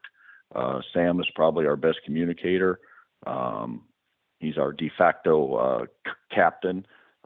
He's the one that comes to the meeting, but he's also one of the kids who does a great job leading and communicates well from the bench to the players and vice versa. So he's our off guard. Our small forward is Braden Trimble, number 24. Super athletic, at least for where I've been in my life. He's the most athletic kid I've ever coached. A very good ball handler. Jumps extremely well, rebounds extremely well. Can shoot a little. He's not a great distance shooter, but if you give him, you back off of him too much, he's certainly capable of making that. But his strength is his driving game. Defensively, he always gets the toughest assignment unless it's a post player. Him and Sam together give us the ability to, really make it difficult for the other team's guards and forwards to get on their game and stuff. Braden is a 3-star recruit in football. He's gotten lots of offers already. So he's a big time athlete. Our power forward is number 12, Grant McAtee. Grant's our only senior starter, 6'4". He's the grit, the toughness, the dirty work guy. He does what it takes up until last night. Not that he had a bad game by any means, because he did what we needed him to do, but he's that element where if he's scoring, we feel like the other team's in a lot of trouble, because the other guys do score pretty well, and Grant just gets his through hard work. And he's a good leader. Defensively, he also has the ability to guard. He takes the best player, so to speak, unless it's the monster post. He also, with Sam and Braden, allows us to switch things if we need to on actions that are difficult to guard. So between those three, defensively, they make us really good. And then finally, our center, number 34, J.C. Anderson, 6'7" sophomore, very, very skilled post player, tremendous rebounder. Defensively, he protects the rim for us well. Another kid who understands the game extremely well. Because he's so young, he's probably our most improved player from last year. But, you kind of expect that going from freshman to sophomore year. But he has been absolutely dominant at times. And, he carried us in the fourth quarter last night. getting rebounds, drawing fouls, making free throws, and just scoring in general. So, that's the starting five. They blend together so extremely well. Their strengths and weaknesses match up very well, and they do a good job of understanding, I guess I would say, the mismatches and where the advantages are. And that's something that we've developed over the course of this season that, maybe we didn't have when they were a little bit younger. Kenny, go ahead and jump in. Can you give me two keys to the game that you feel, two things you have to do to be successful? Well, I think the three things we try and get done every game, and the two are going to be consistent, is we have to defend and we have to rebound. We've got to score, obviously, and I know DePaul Prep, for example, has given up a ridiculous 20 points a game or something. We're not that good defensively, but for us to have a chance, we have to defend, and then we have to defensively rebound. We try and rebound offensively as well, but you got to control the other end on the boards, and you got to make it difficult for teams to score. The third part of it that gets tougher and tougher the further you go along is we'd like to get out and go. And as I said, it's tougher as you go. Excuse me, as you go on. And then we found that in the last several games, the running game just isn't there because teams are so good at getting back, and that's one of the reasons they're in the same spot we are. Hey, Coach, this is Casey, the sideline reporter. Congratulations. Yep. I wanted to ask about things going on off the court. Have you guys been through anything that you want to share that the viewers at home might not know, or any team bonding activities, anything that's unique to your program? Unfortunately, I really don't have anything for you there, Casey. But I will tell you this is an extremely tight-knit group. They hang out together. They're on each other. They're teasing each other. They just get along so well everywhere, on the bus, in the locker room, before practice, after practice, games, etc. We haven't done any specific activity to do a team bonding thing or anything like that, but they've been together for so long and in so many sports is the other part of it. So many of these are multi-sport athletes, right, that they're together. I mean, literally 365 days a year for some amount of time between whatever season they're in and then off-season workouts and whatever else. So extremely tight-knit group that gets along very well. And that magic word, chemistry, whatever it means, we have that in our 15 varsity players. Okay. Thank you, Coach. Yep, no problem. Coach, one of the most important things for me about this state tournament is getting to know certain communities that haven't had the spotlight in a while, and Mount Zion is a perfect example. What is that? What's Mount Zion as a town like? The community, what's it like? And obviously they love their basketball, and they're probably all in right now. But tell me about just some of a day in the life of somebody from Mount Zion. Yeah, they are certainly all in right now, and unfortunately, I'm not going to have an answer for you. I don't teach at the school. I finished a teaching career at Arthur Lovington Atwood Hammond at the end of, or in May of 21. I spent my whole career there. I started coaching in Mount Zion, I think in 1920, that season.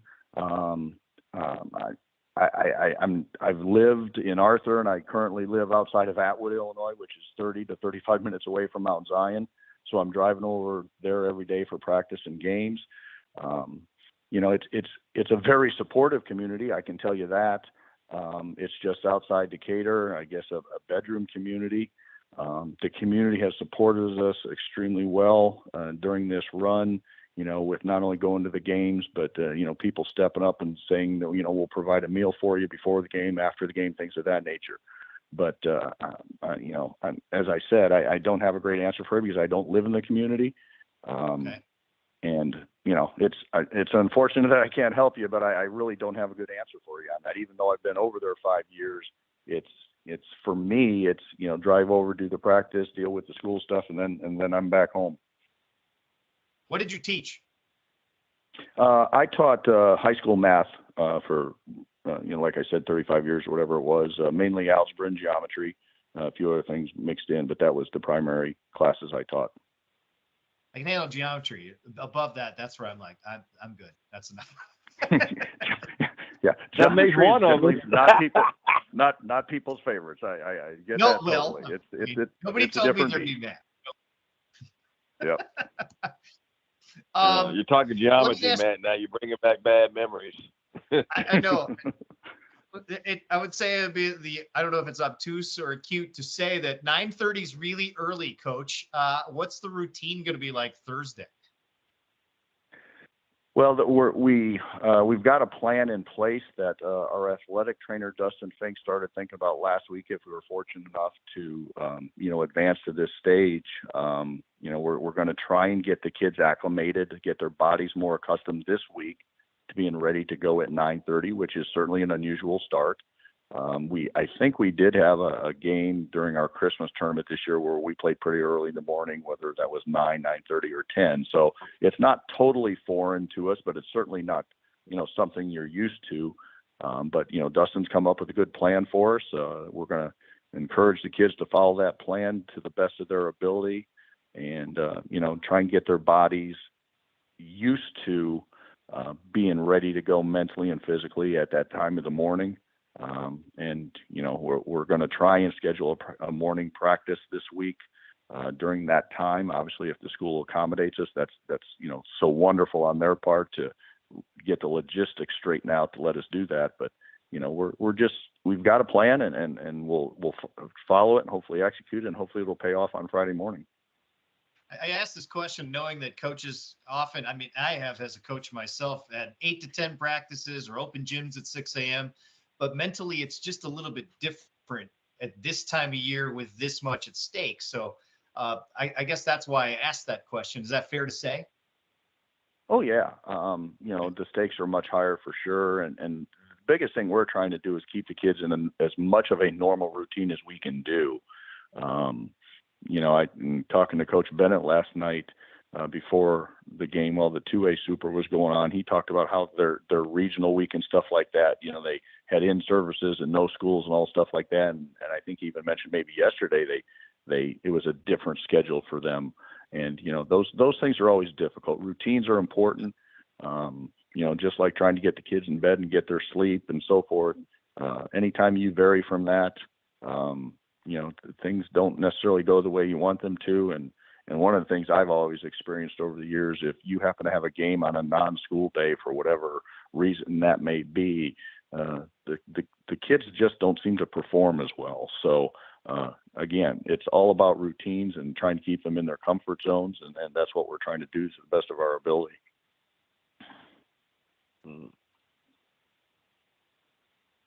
I'm sure you've seen a little bit of Ciravino on tape, read about him. How do you stop him, or can you?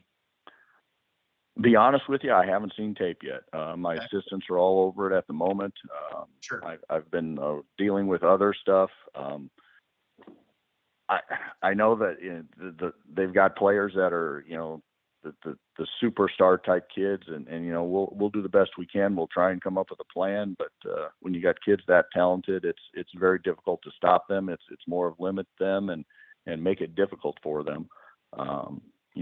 I like I said, I haven't been on the film yet, but I'll get to that, and we'll hopefully have a plan to limit, but we're certainly not going to shut down or stop anyone of that talent.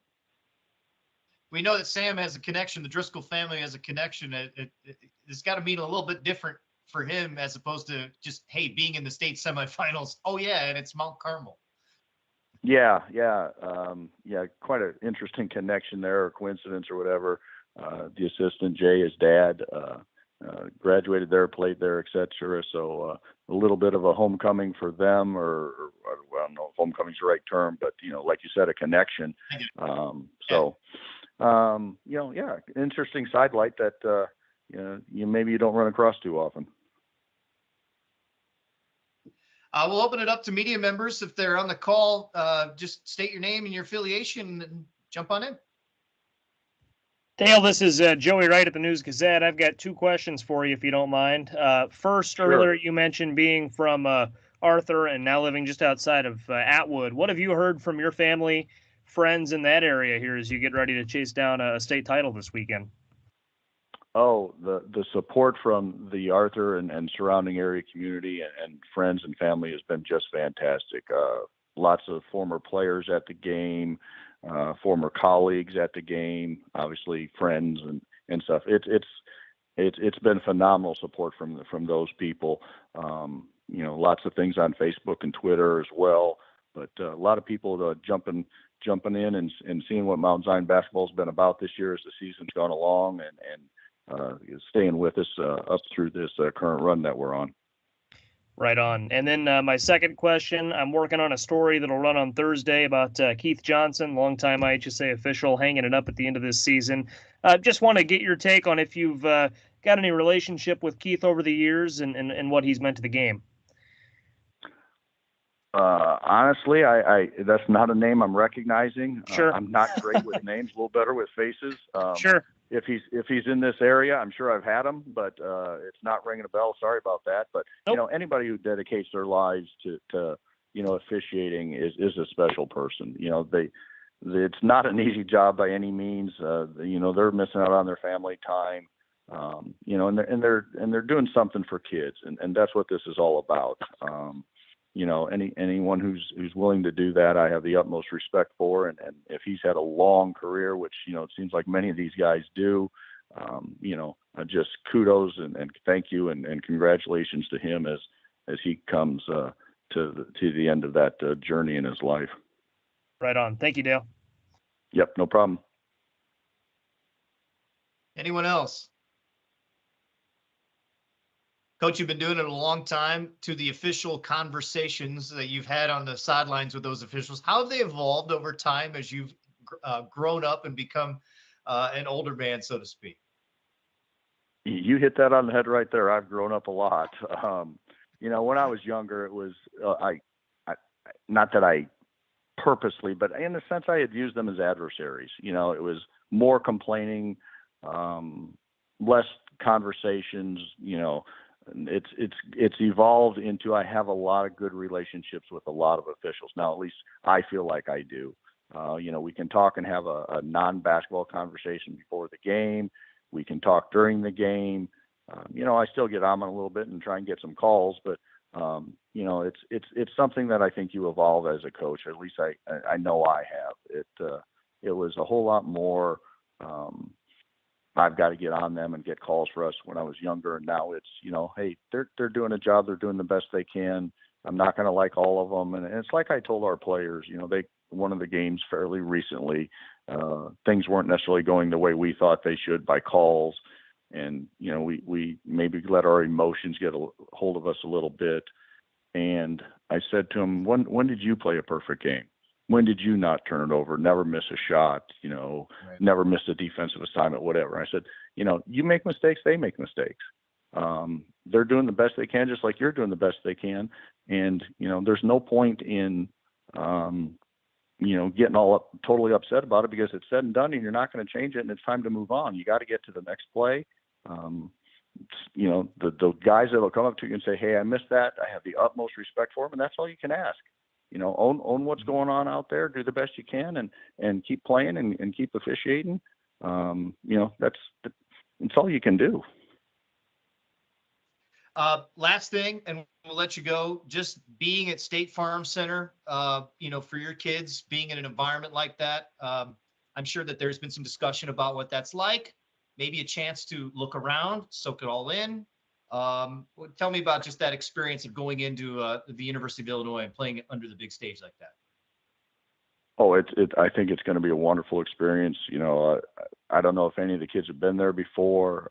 Used to take teams up there to a team camp. So, I've had the experience of being in the assembly hall and playing some, summer league, summer camp games on the floor. Obviously that was before the renovations and stuff. So I'm interested to see the way it looks now, but it's something, special.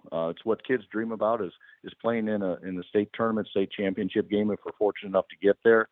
Last night was pretty special too, certainly being at the Bank of Springfield Center. That was a great environment as well. We're thinking about taking the kids over on Thursday just to get acclimated to it a little bit and enjoy the experience. And that's the other thing you can't lose sight of. Everybody wants to win.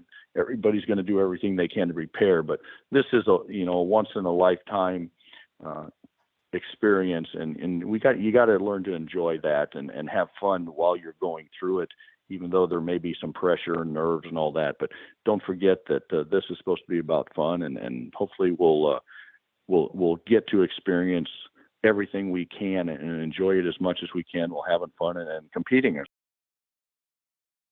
hard as we can. Perfect.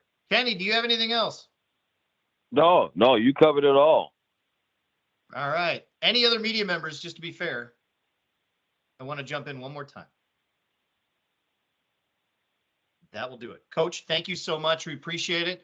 Look forward to seeing you bright and early on Friday morning. All right. Sounds good. Thank you much. Thank you, Coach. You're welcome. Have a good day. Dale String of Mount Zion. Appreciate his time with us. We will have one more conversation. It will be with Will Smith of Richwoods, the Knights. I see him popping on right now. Yes, sir. How we doing? I'm doing great. How are you? I'm doing wonderful. Excellent. Give me 1 second. The lights are up. Yeah. Motion sensor. You haven't moved in a while. Like my office. Yeah. I'm Matt Rodewald. I'm your play-by-play announcer. I'll be calling your games on Friday and on Saturday potentially as well. I saw you last night in person for the NFHS Network, so I had the call of that. So I have some familiarity, but the others on the call do not. Kenny McReynolds is our analyst. Kenny, say hello. Good morning, Coach. How we doing, sir? Good. And Casey Standahar will be bouncing back and forth between this call and the call for 4A. She's doing sidelines. I don't know if she's on. If she is, she'll say hello. But she'll be the person that you run into heading into the locker room or heading out of the locker room around halftime for a quick question or two in terms of how things are going throughout the game. Mark Lindo is our studio analyst. He might jump in as well. He might have a question or two. But we'll see. He's going back and forth as well. The last time I saw you, you were being surrounded by students about 5 rows deep in the student section, taking selfies and just cheering like anyone I've ever seen. Tell me about the atmosphere last night at the super sectional at Ottawa. That had to be something else. I thought it was special. Our student section, that probably the biggest it's been all year. Unfortunately, for a lot of our games, we were a lot of exposure events, so we were on the road a lot and in far distant places, so we didn't get the participation like that all season. But it was wonderful just to be able to share that moment with the students and the student body as a whole. Have you been to Ottawa before? Because that's a pretty impressive environment for super sectional. Yeah, so last time when we went downstate in 2009 and 10, we played the sectional finals of that Ottawa. So I was familiar with the environment, how loud it gets. We knew we couldn't hear, so we tried to use as many hand signals as possible, made sure we was giving our players 3 players at a time. We've been practicing that stuff all year because we knew at some point it's going to get too loud for you to even hear. So all the yelling, of course, you do the yelling anyway, but it was unnecessary. They couldn't hear us anyway. That's about right. Kenny, go ahead and jump in if you got anything for keys to the game. How about that? Yeah. Coach, I want to know, give me a couple of keys that you need to do to be successful in this game. I think really for us, I think we had to rebound. We had to play at our pace, and we always say it every day. We got to bring the effort and energy, and everything stems for us through defense. The being tenacious, having the effort and the energy, but we definitely got to rebound. There's a lot of big bodies out there. We're going to have to help our big guy out a lot. Getting down there and getting rebounds and make sure we win that margin as well. But at this point of the year, I mean, of course, you're going to scheme as much as possible, but a lot of it is just sticking to what you know and sticking to what you do well, and just trying to perfect that. Good. If we could run down your lineup, I saw them in person, so especially with Lathan, I'm pretty good there. But just for everybody else, the others as well, because there's some skilled guards you have. If you can walk me through just kind of the the eye test, what we will see, especially for Kenny and our audience. I have all the numbers, or I will at least have those stats and everything else. But just in terms of what we'll see and just your lineup, and starting with, is it Daquan or Daquan? I never quite got that. It's Daquan. So like Daquan. Yep. Yeah, I want to get that right in television. So number 0, Daquan Little. He's been electric all year. He's had a couple games where he's come out. I think not too long ago, a couple weeks back, he hit 7 straight threes in the first half. So he's electric, but he's the head of our defense. He'll guard you 84 feet, full court.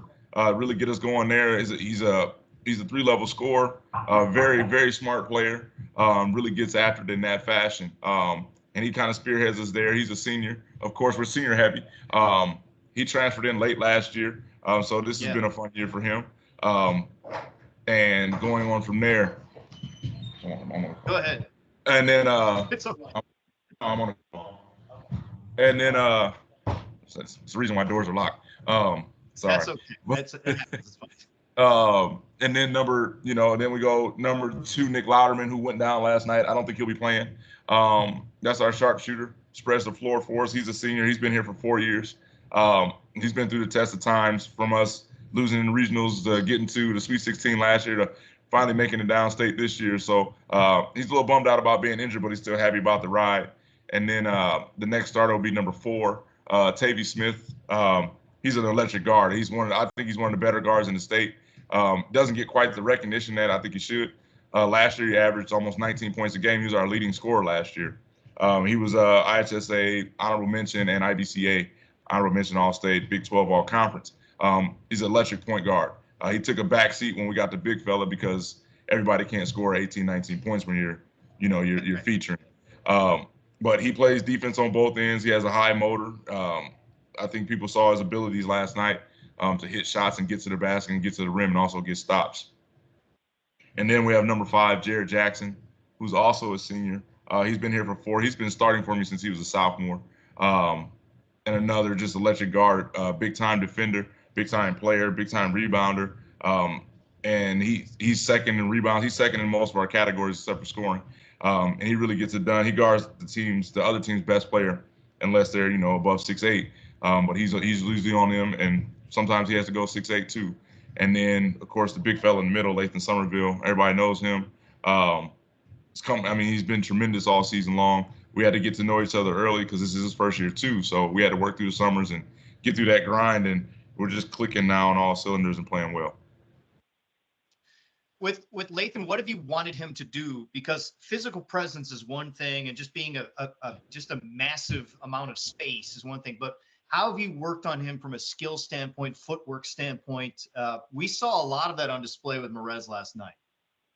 So, and honestly, I won't take credit for it. He's a very skilled player. I think the biggest thing for us this year, early in the summer, we saw him taking a lot of jump shots. And usually when I pull him over, we just tell him don't settle. Go to both shoulders. He can go over both shoulders. He has great footwork. He works on that every single day. But he comes from a great pedigree in his mom and his dad. He's been playing the game for a long time. He's just got to have the reminders not to settle, keep his motor going. I think the biggest thing for us that people have seen is the amount of energy that he can expend on both ends and still stay in the game and be relevant. Very smart player. From the beginning of the season, I think he took a lot on his shoulders and he didn't have to. We told him a long time ago, you got to realize you're playing with 4 really good guards. And all we got to do is share the ball and move the ball around and trust in each other. And we started really trusting each other a little bit around December.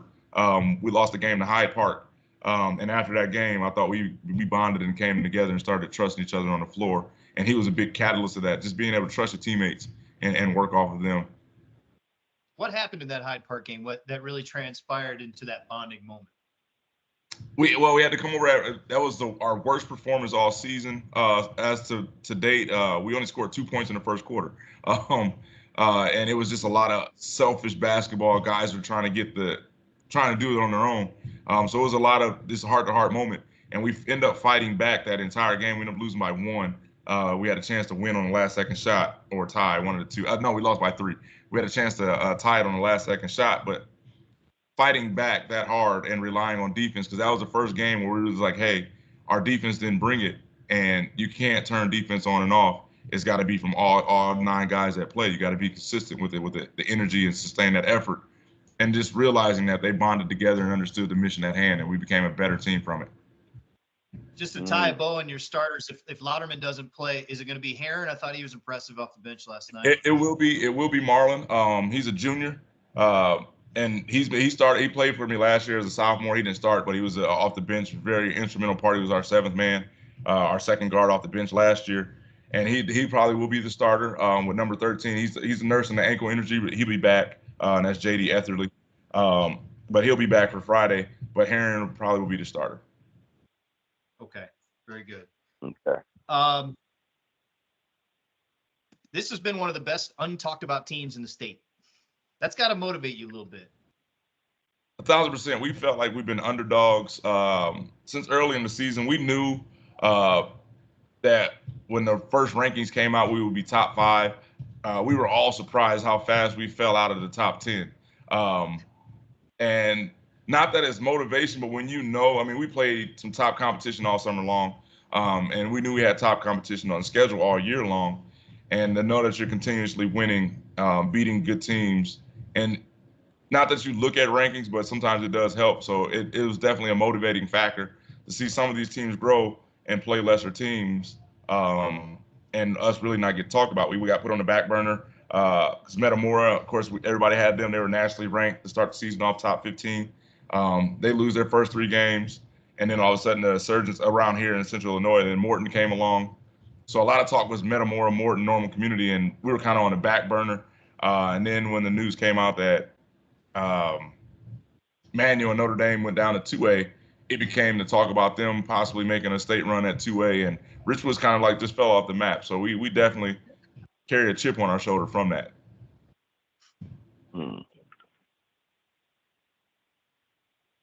We all know about the Peoria pipeline over the years and over generations. Let's just be honest with you. It's generations of this stuff. But is there in some way a credit to the fact that there is so much good, talented basketball in Central Illinois right now? I think so. I think when you look around, all these teams are really good. They play really good competition. We always tell people, no matter what, I think Central Illinois basketball is just a different brand. We're not overly athletic, overly fast.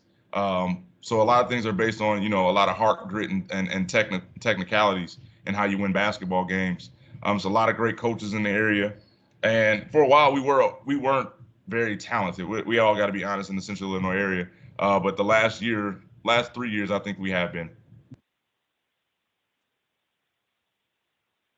This is a television show, so I would have to, bring up the fact that, Richwoods played in one of the most exciting state championship games in 2006 against Derrick Rose and company. As you know, I remember that environment being pretty much a Richwoods home game, just, the insanity of that and all.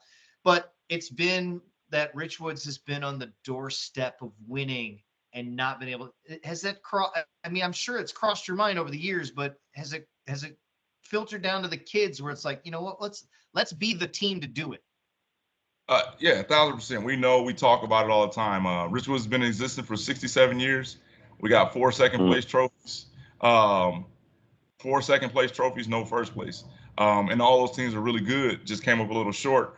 But they're not really, they definitely want to bring that trophy home, but it's more for their own personal legacy more than solidifying what Richwoods has been in its 67 years. So definitely you want to do that. And we always talk about every team wants to leave their mark, and they have the chance to make that special jump to actually, bring that first place trophy home. It won't be easy. It's a lot of tough competition downstate this year with starting off with DePaul. DePaul Prep is going to be a big test for us. And then the winner of Zion and Mount Carmel will be another one. So we just got to take it one game at a time. But you always see that. We come in the gym, our banners are hanging up there. On the girls' side, they have 3 of them. So we're a little behind. So we definitely want to put up one. DePaul is as good of a defensive team as it gets. And you have the one piece that might be their kryptonite, so to speak, with Lathan. So how do you make sure that he's as involved and as active while the guards are trying to do what they can against a really good defensive group? We just got to make sure we're patient. like last night, I thought second quarter we weren't patient. When Merez went out, I thought we were trying to. We usually don't try to force the ball to Lathan. It usually comes within the course of the offense, and that's what it's really going to be. We're going to drive at our spots, try to hit our shots when they're open, and feed him when he's open and when he's available. It's more about not settling. And it's going to be a little bit different test. They got two big fellas down low, so we got to make sure we really just get after it. And they're tough defensively. We know they rely on their defense. We rely on our defense. So it's going to be a good defensive battle. First to 40 wins. We like to say the first to 50. I haven't seen their whole. We haven't seen their whole stat line.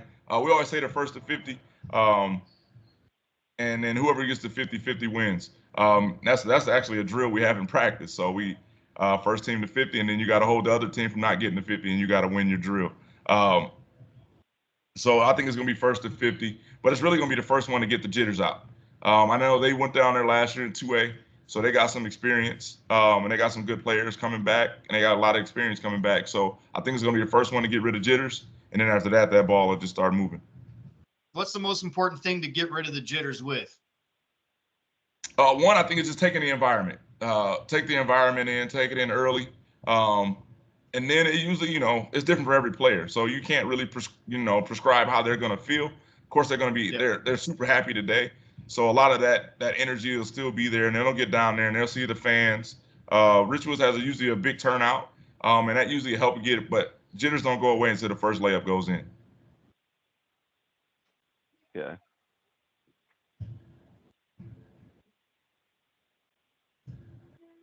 Kenny, what do you got? Anything? No. I'm writing that down. I'm gonna steal that line tomorrow. I mean, Friday. Don't go wait till the first layup goes in. Yeah. Beautiful. I'm gonna use that for sure. If there are any media members that are on the call that would like to ask a question, this is a good time for that. Just state your name and your affiliation for Coach, if you don't mind. Hey, Coach, this is Joey Wright at the News Gazette and Clutch Sports Media. Two questions for you, if you don't mind. First, want to get your take on, I know Matt asked about the Peoria pipeline and how good those schools are, but just the Big 12 in general. Two teams in the Big Dance with you guys in normal community. Just what have you seen in the Big 12 conference this season? I think I saw you guys play Centennial earlier in the year. Okay, I think the Big 12, we said it since we joined the conference. It's one of the tougher conferences in the state. Especially, I mean, we can't say Central Illinois because it pretty much is Central Illinois. But it is one of the tougher conferences. Normal Community is a staple, a huge school, very good program. They're usually always at the top of the Big 12. And then we're usually lingering anywhere between 1 to 3. But to see two teams make it to the state championship, I think solidified, out of one conference, I'm not sure how often it happens. And how, it's just wonderful. And I would take it a step further. When you add the girl side in, it's just a very, very, very, very good conference. A lot of good coaches, a lot of good teams, and you can't overstate it. I got a text earlier from Coach Nix from Normal Community, and saying, hey, let's both make it to that championship game home and bring it home for Big 12. Right on. And then second question, working on a story that'll run on Thursday on Keith Johnson, longtime official, hanging up the whistle at the end of this season. I know he does a lot of 3A, 4A games, some 1A, 2A games, but mostly bigger schools. Just curious if you've had any interaction with Keith over the years, and if so, just your takeaways from a great career. I will tell, and this is honest, I might have had interactions, but off name alone, I don't know who that is. Sure. If I had a picture, Joe, you're open to it, man. I know. I said the same thing. Yeah, usually, we see these guys all year long, so you kind of you're more familiar with their faces versus their names. I call them all ref, or sir. But yeah, hats off. How long did he do it? 48 years. Oh my God. Yeah, last game was Central Urbana in the regional round. So awesome. Yeah, so he went. Congratulations to him. He went through it all. For a long time, every coach wanted to be like Bobby Knight. So it was a lot of yelling, spitting, and cussing. And then we all kind of switched to everybody wanted to be like Coach K, which is still more yelling. It's just a little bit more calm. To where we get to the point now, I think everybody's more friendly and trying to just have conversation, not really berating refs. But I think the parents are a lot different now. So he's been through the whole cycle. So 48 years in reffing. kudos to him. He deserves a big time reward. And they probably should give him some kind of severance package because that's awesome. Right on. That's good. I do want to follow up on that. Matt asked a follow-up question to Dale on the Mount Zion call, how his conversations with officials have evolved over the years. Since you've been doing this, since 2010 at Richwoods, just kind of how has that evolved for you? I think, well, like I said, when you come in and you're young, we all were coached by those coaches that were like Bobby Knight. So my coach, Coach Hamilton, is a great guy, and then I had Coach Darling. They got after you, and you saw him get after refs. So when I first got in, I was 25. So as a 25-year-old, you got a lot of testosterone. You think you're supposed to yell at refs.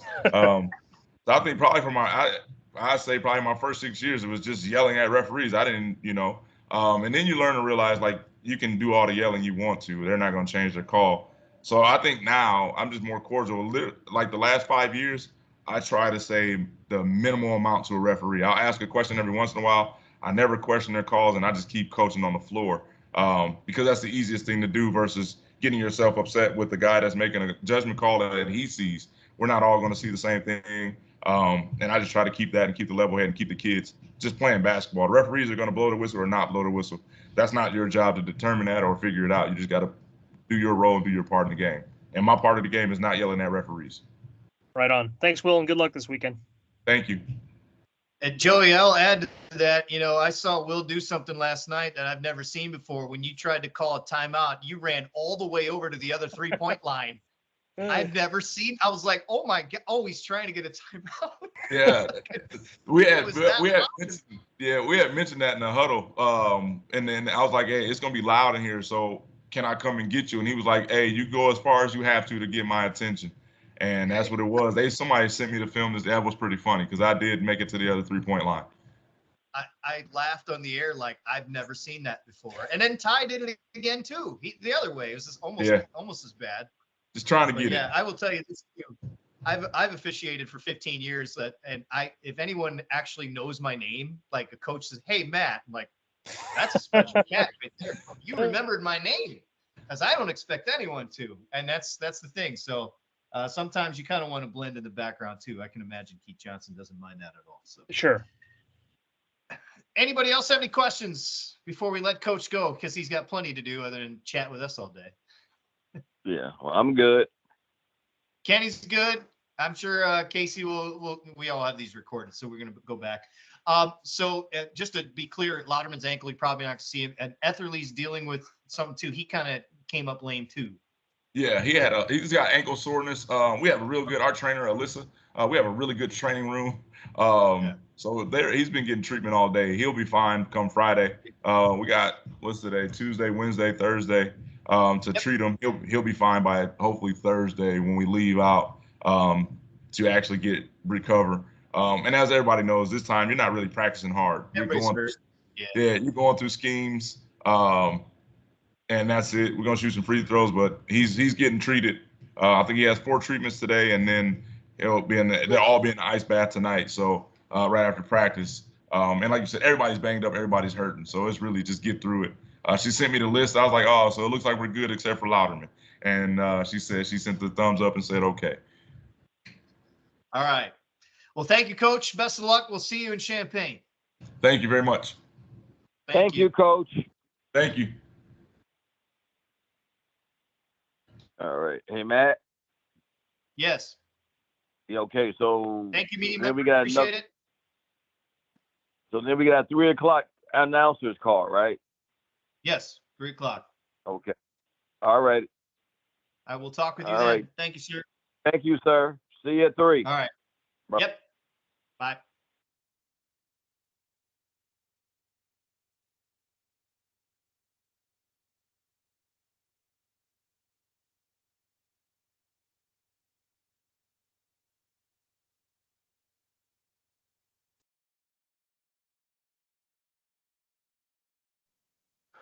Let's see. Is Dave Witzik on yet? A couple minutes here.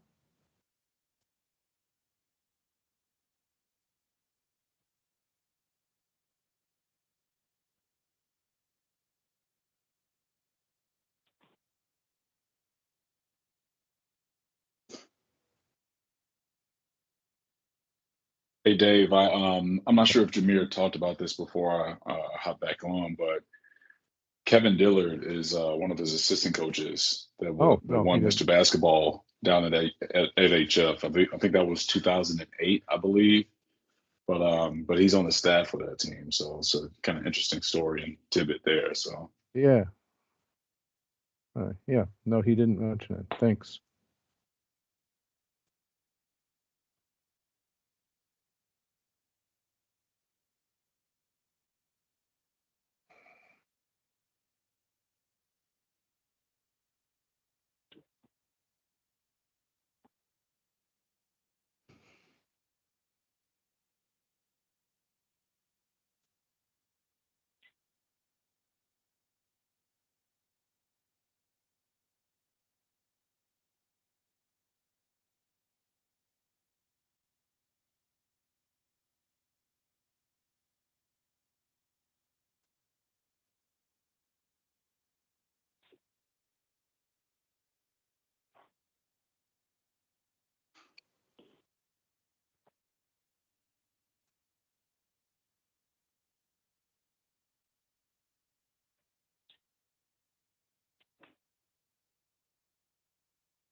Hey, Dave, you're on mute right now. There we go. All right. Dave Witzik, everyone. Ta-da. Hey, you don't know how glad it is. I'm glad it is to see you again. It's been a while. Yeah, well, I was actually sitting across the floor from you last night doing the NFHS broadcast. But yeah, in terms of this right here, yeah, congratulations. That was pretty amazing, man. Yeah, we played awesome last night. It was, after our huge break on Friday. Yeah. March Madness on Friday night, and then last night we played great in our hometown with a great crowd. Great night for us. Could you have played any better? Seriously, I mean, it was unbelievable. Yeah, I mean, it was a combination of, we were hot, we made some shots early, and they were cold early, which gave us an opportunity to get out in the lead. And yeah, I mean, that was by far our best game of the year, and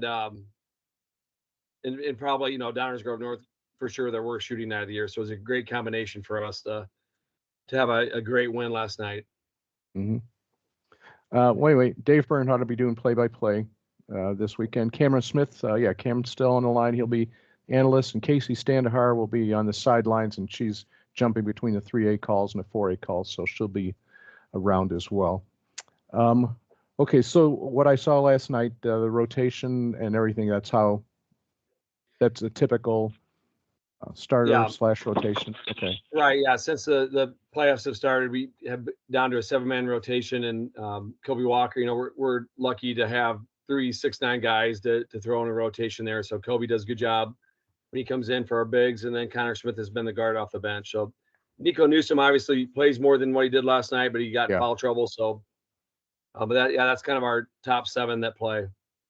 So, let's do this rather than me asking general questions. If you could kind of take us through each one of those players, you just mentioned your starters, and then 2 people off the bench, and maybe tell us a little bit about them, the context of what they do for your team. Any stories that you have like that happen off the floor that we don't know about, that would be great. So whatever order you want to go through, that'd be perfect. Okay. Yeah, I'll start with Dexter Niekamp. He's our one of our best athletes in our school. He's an all-state defensive end in football. He's going to play at Illinois State for his dad. Travis Niekamp is the defensive coordinator at ISU. And so Dexter is one of those guys that is just a winner. And so he had a great football season that led us to the Final Four. When basketball's done, he's going to play first base for our baseball team. We have a good baseball team coming up this year. So he's just one of those guys that he competes and makes winning plays. In the Quincy game, he made a huge play where he dove for a loose ball in a key part of the game that got us an easy bucket. And so he's just one of those guys that does an unbelievable job. He's one of 12 male athletes in the state. He made the IHSA Scholar Athlete Award that he got. And so he got that award. And then we had a female student, Allie Yance, won it for the girls' side. So we had 2 on the IHSA Scholar Athlete Award, which is kind of cool. Doesn't have very often. So Dexter's kind of our glue guy, plays great defense, makes an occasional 3, just does a little bit of everything, and is kind of our guy that really makes the tough plays. Nico Newsom, number 3, he transferred from Bloomington High School. So this is his first year in our program. He's a senior. He's signed with Saginaw Valley State Division II program. He showed up to our gym in May. We knew who he was, but when he came to our gym in the summer program, late May, just put on his shoes and came in to start playing hard. He's had an unbelievable last month of the season. He's turned into one of our best defensive players. He's long, 6'5", long arms, athletic, and we play all man to man, and so he didn't always do that at his other high school he played at. So when he came here, he had to have a quick learning curve about what we want to do on defense. And I thought he did a great job on Stanton last night. In the Quincy game, he guarded a great guard, Loncourt, and did a good job on him, made it tough on him. And so he gets the assignment of the other team's best wing player, and he's done a great job with that, averaging almost 10 points a game. So that's one thing I respect about Nico, too. He averaged around 18, 19, 20 points for Bloomington. But when he came here, we told him, we have a pretty deep team. And like last night, Jaheim had 24, and the Quincy game, Jaheim had only 6. So, Nico came in as a scorer first, but now he's a great team player, great man-to-man defensive player for us. Braylon Roman is our 3-year varsity player, our point guard, is our best 3-point shooter. Braylon was a 6-man as a sophomore. We had a team that was 33-2 that year, and we got beat by Quincy in the sectional championship game 2 years ago. And then last year, Braylon broke his hand in the preseason. He was out for 10 games. We were 3-7 in those games. And when he came back, we went 17-7 with him and won a regional last year. So when he's on the court, we've had, and we do really well. If you had the 33 wins plus 17 last year, and then the 31 we have now, he's just a guy that when he's on the court, we have had really a lot of success. And so Braylon is undecided what he's going to do for college yet, but for 3 years, he's been one of the guys that the ball is in his hands a lot, makes great decisions. And, we've had a lot of dunks this year, and Braylon's the one who's getting it to guys, throwing it to him. So awesome year for him. Jaheim Weber is a 6'10" guy. You immediately recognize him when you watch our games. Also a 3-year varsity member. He was a 7th man on that team that was 33-2. And just a great kid. He's a force. I mean, he's strong. Last night you saw him live run the court when he's running like that and getting up and down, blocking shots, 5 blocks. He can change a game in the paint, makes it really hard to score on. His best game of the year was when we played Richwoods, and he guarded Somerville, who Somerville's had an unbelievable, like Somerville's gone to another level the last few weeks. But when we played Richwoods for the conference championship, Jaheim did a great job guarding him and keeping him out of the paint. And so Jaheim's a great defensive player, low post scorer. This year it's been great as he has been making his free throws. Last night he was 6 for 7. So he's really grown a lot the last 3 years in his game, but he's always been this big, strong, tall kind of force of nature around the basket for us and really anchors our defense. Noah Cleveland, 6'9". His older brother, Zach Cleveland, is having a great career at Liberty University. Noah was the 8th man on our team as a sophomore, and then his junior year decided not to play. Disappointed everybody when he didn't play, but chose to sit out a year, and we didn't know if he was ever going to come back. And then last May, he said, "Hey, do you mind if I start coming to open gyms and hanging out with the team again?" We said, "Absolutely." And so Noah's done a real nice job for us. He's had some big games against good teams like DePaul Prep. He had scored in the 20s, and he just brings another aspect to our team too. He's 6'9", he can score in the post, but he can make mid-range and three-pointers. He can handle the ball against pressure, against the press. So we asked Noah to do a lot on our offense because James kind of down low and Noah's is outside handling the ball, doing some good things for us. So it's been great having Noah back on our team, and he really had a nice game last night. He only had 2 points, but he had 12 rebounds and handled the pressure when Downers Grove North had to press. Then Connor Smith. I'm sorry. Why did Noah decide to sit out last year? Yeah, he said he just wanted a break. Didn't love it. Got a job, made some money. Yeah, he's a quiet kid, and yeah, it was a shock. He came to me October of his junior year and said he wasn't going to play. We did not know that, so we were disappointed, but we're glad he's back and playing well for us. So yeah, that was tough. Do you want me to keep going with the other two guys? Please. I'm sorry. Yep. Yeah. Connor Smith is a junior. Connor Smith moved up from Rantoul, Illinois, and moved to Bloomington Normal, and goes to our school now. So he's a transfer. Didn't know much about him at Rantoul, but Connor's quickly become a really valuable member off our bench. One of our best three-point shooters. He had a three-pointer against DePaul Prep that sent it into overtime when we were down 3 earlier in the year, and he's not afraid to take the big shot, can make free throws, handle the ball. Tough kid, and has done a good job playing man-to-man defense on some of the quicker guards that we've had to face. So Connor's done a nice job. Kobe Walker is our backup big, and most years in Ironman history, he would be starting as a junior and playing a lot as a sophomore. Last year, he was sixth man as a sophomore. This year, he's a sixth man again, first big off the bench. I'm really excited for Kobe next year because he's been kind of waiting behind Jaheim and Noah these last couple of years, and so next year he'll be on the floor all the time. But he does a great job of coming in quicker than people think. Great offensive rebounder, very active on the boards on both ends, and has some really nice post moves. So Kobe really complements our team well when he comes in for one of our bigs. Speaking of bigs, have you ever been around a high school team as big as the one you're coaching? No, I mean, we come running out of the locker room. I mean, you're dragging 3, 6, 9 guys, but then the other guy, Braylon Roman's a point guard. He's 6'3", almost 6'4", and Nico's 6'5", and Niecamp's 6'4" and strong. A couple guys on the bench are good bodies and tall, and so yeah, I'm very fortunate. I've been the head coach at Normal for 25 years, and we've always had good big men. They're usually about 6'5", 6'6". I've been blessed with good big men my whole career here at our school, but this is obviously unusual to have 3 guys this tall. And as you saw last night, they can really change the game in the paint. It's really hard to score in there with those guys. Have you changed? I mean, like you said, you've had big guys that have been good. Have you changed anything because of this additional size?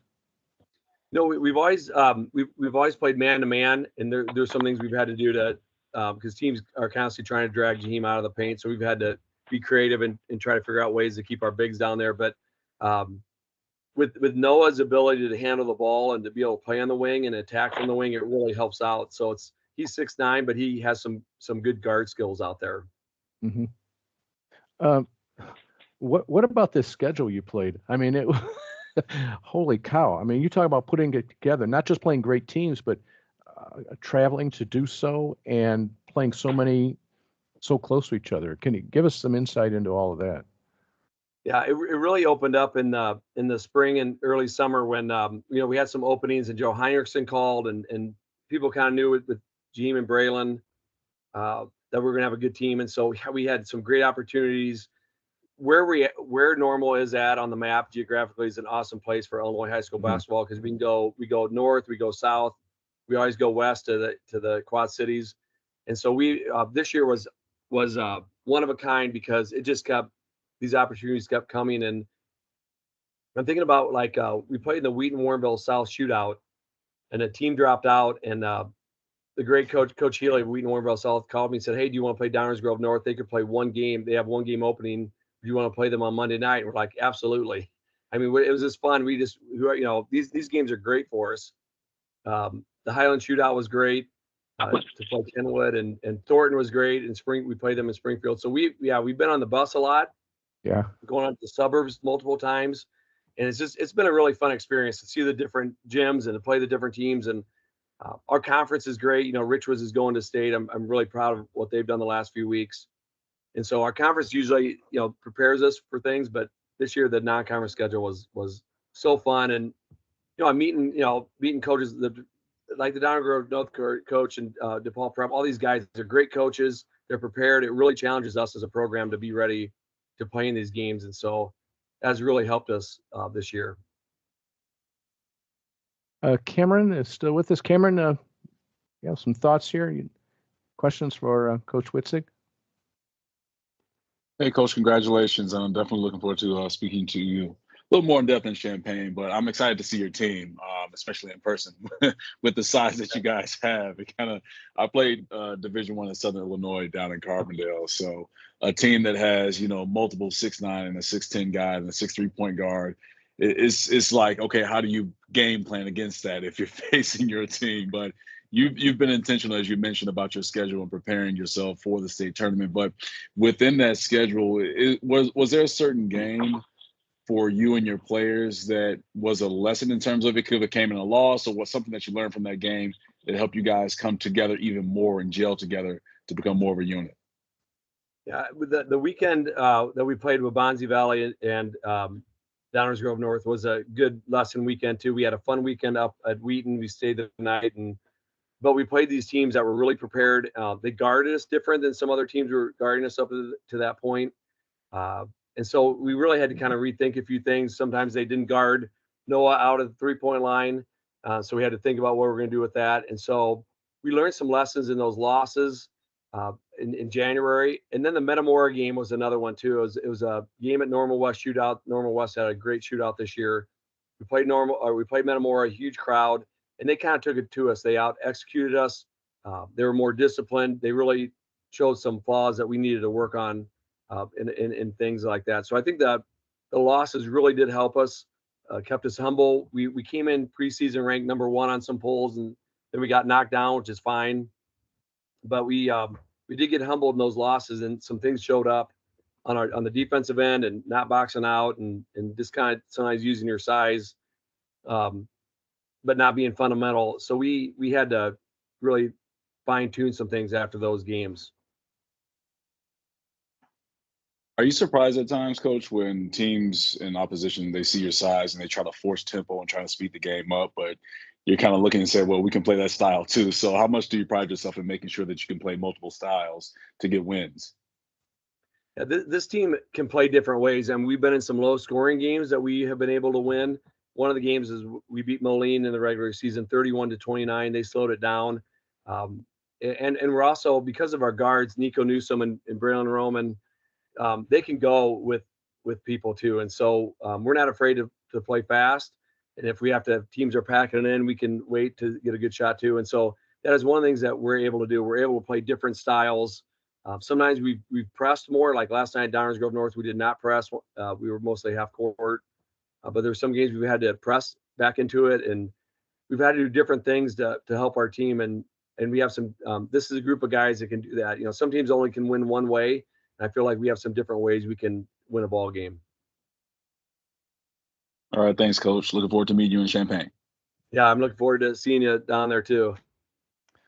Before we turn it over to non-TV people, Casey Standahar, as I said, Dave, she'll be the sidelines with you. She'll have a question or two for you here right now. Casey?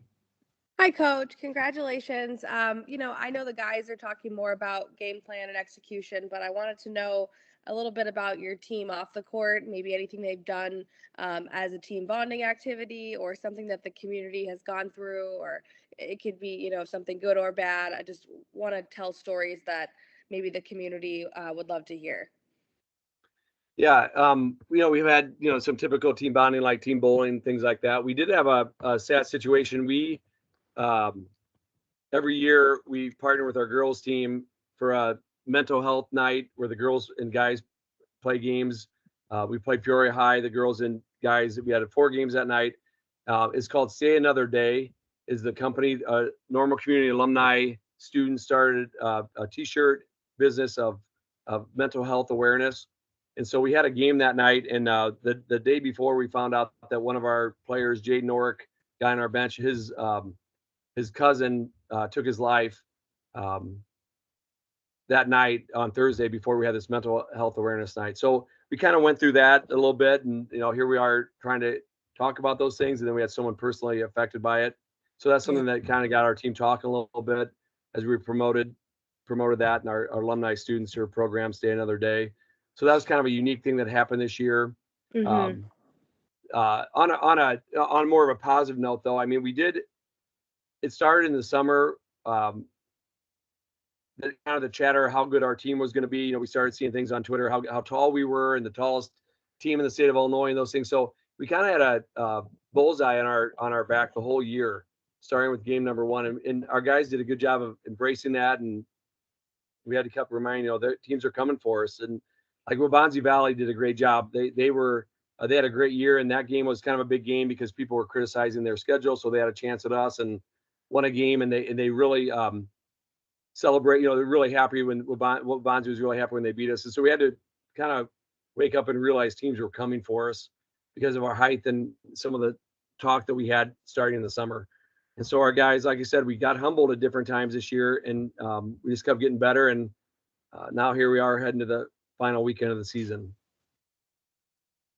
Yeah, Coach, that's amazing. Just a true story of resilience with your team. And if I could just go back to that mental health night real quick, how do you feel like, obviously mental health important for student athletes. We talk about it all the time, but how did that close situation, I guess, impact your players and the students and even the girls team to open up the conversation even more? A real life situation that happened, you talk about it and it's scary, but then something like that happens and it kind of forces everyone to be like, well, this is actually really serious. Yeah, it took it from a moment of like, we're wearing these shirts throughout the day and promoting this and talking about, to, like you said, is a real moment where you had to sit there and think about what happened and how sad that was and how many people were impacted by that. And so we had a couple good talks, some good individual talks with our guys about it, but it was just one of those moments where just made you really think about it. A couple weeks after that, then the family bought T-shirts for the guys, and we wore them again to honor the life of our team, Jay Norick's cousin. And so we kind of talked about it again, and it made you think again on a more positive note too. I mean, I don't know if you guys saw the highlight of how we beat Quincy on the last second steal and dunk, and that was something that is just like a March Madness moment that you see on TV, but you're not always a part of. But we were literally 4.3 seconds from being done. A good inbounds pass or something different, we would, I'd be in my classroom teaching history right now. But we got a break, and Jaheim dunked at the buzzer, and the emotions at our student section, they stormed the court, and our parents, people were on the court hugging, and it was just one of those moments. It was just a really fun school moment for people that they were talking about for the last couple of days. And so that was a really fun kind of community moment, normal community moment for everybody to storm the court and jump around. And I jumped around. I wasn't jumping very high, but it was a lot of fun. It was a great moment for our school. Thank you, Coach. Yeah, thank you. We have a couple minutes left. Anybody that's on the call that would like to ask Dave any questions? I think I'd like to say too, like, this is our third time going to state. We went in 2011 and 2015, and it was in Peoria. And so, and those were great experiences in Peoria, and they did a great job. And the opportunity they had was a lot of fun. We're really excited about to go to U of I and play at Assembly Hall. I know it's the State Farm Center, and and we're really excited to get down there for that. And just we're just really thankful that we're still playing. We look forward to being down there at 2 o'clock. We're excited to get there early to watch Richwoods, our conference friend, play before us, and then hopefully have a good night, a good game against obviously a really good Palatine team. So yeah, we're thankful and looking forward to the opportunity. I haven't looked at the 3A schedule. Does Richwoods play that second 3A game? Yeah, they play that second game against DePaul Oh, Prep, and so okay. yeah, so we're gonna try to get down there and watch them. Well, what about that crowd last night? That was amazing. How will that? I mean, I know it had an impact to the game. There's no question about that. How will everybody travel on Friday at 2:00 for a 2:00 in the afternoon game? They won't be able to walk to that game though.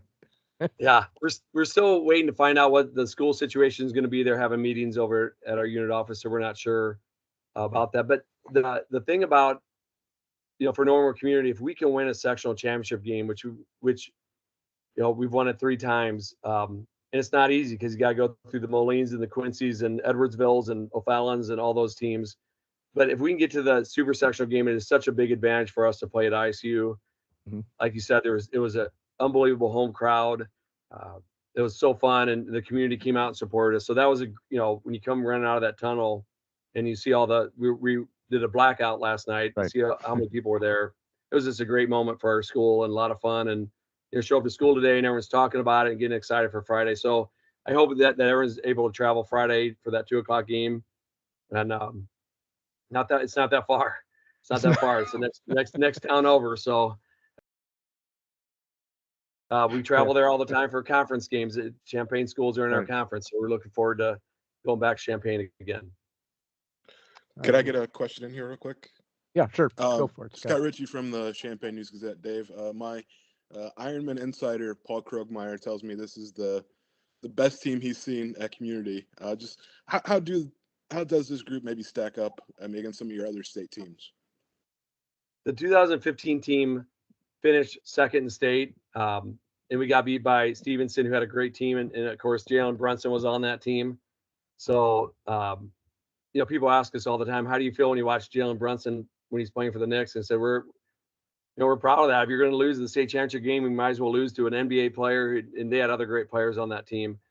We've talked about that. If the matchup 2015 versus this team has some different skill set than that team did. That team we had to win kind of a certain way.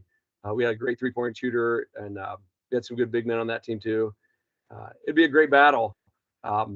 I love that 2015 team. I guess I'll let you know on Saturday what I think about who's better, but I can see why people say that, because that this is one of the better teams they've seen in Ironman history, just because of the length and the speed and the quickness and the height. And like I said, we're able to win different ways if we have to, and so that's a big advantage. All right. Thanks, Dave. Yeah, thank you. Anyone else? I got one. Coach, go back to the steal and dunk at the buzzer.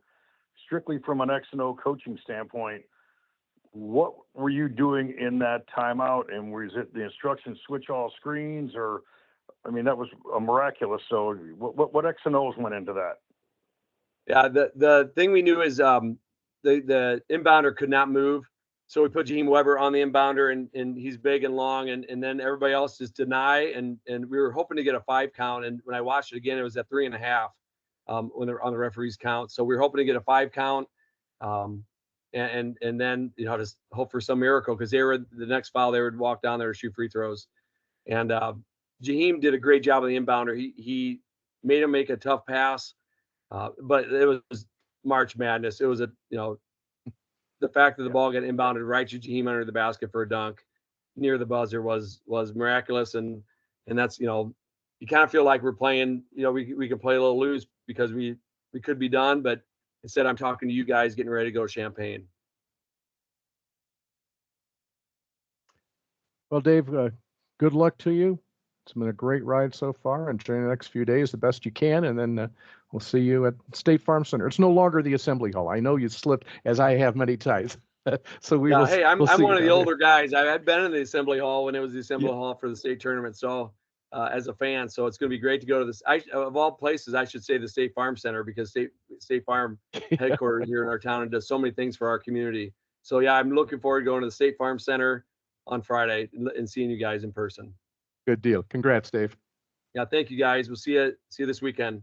Sure thing. So long. So long.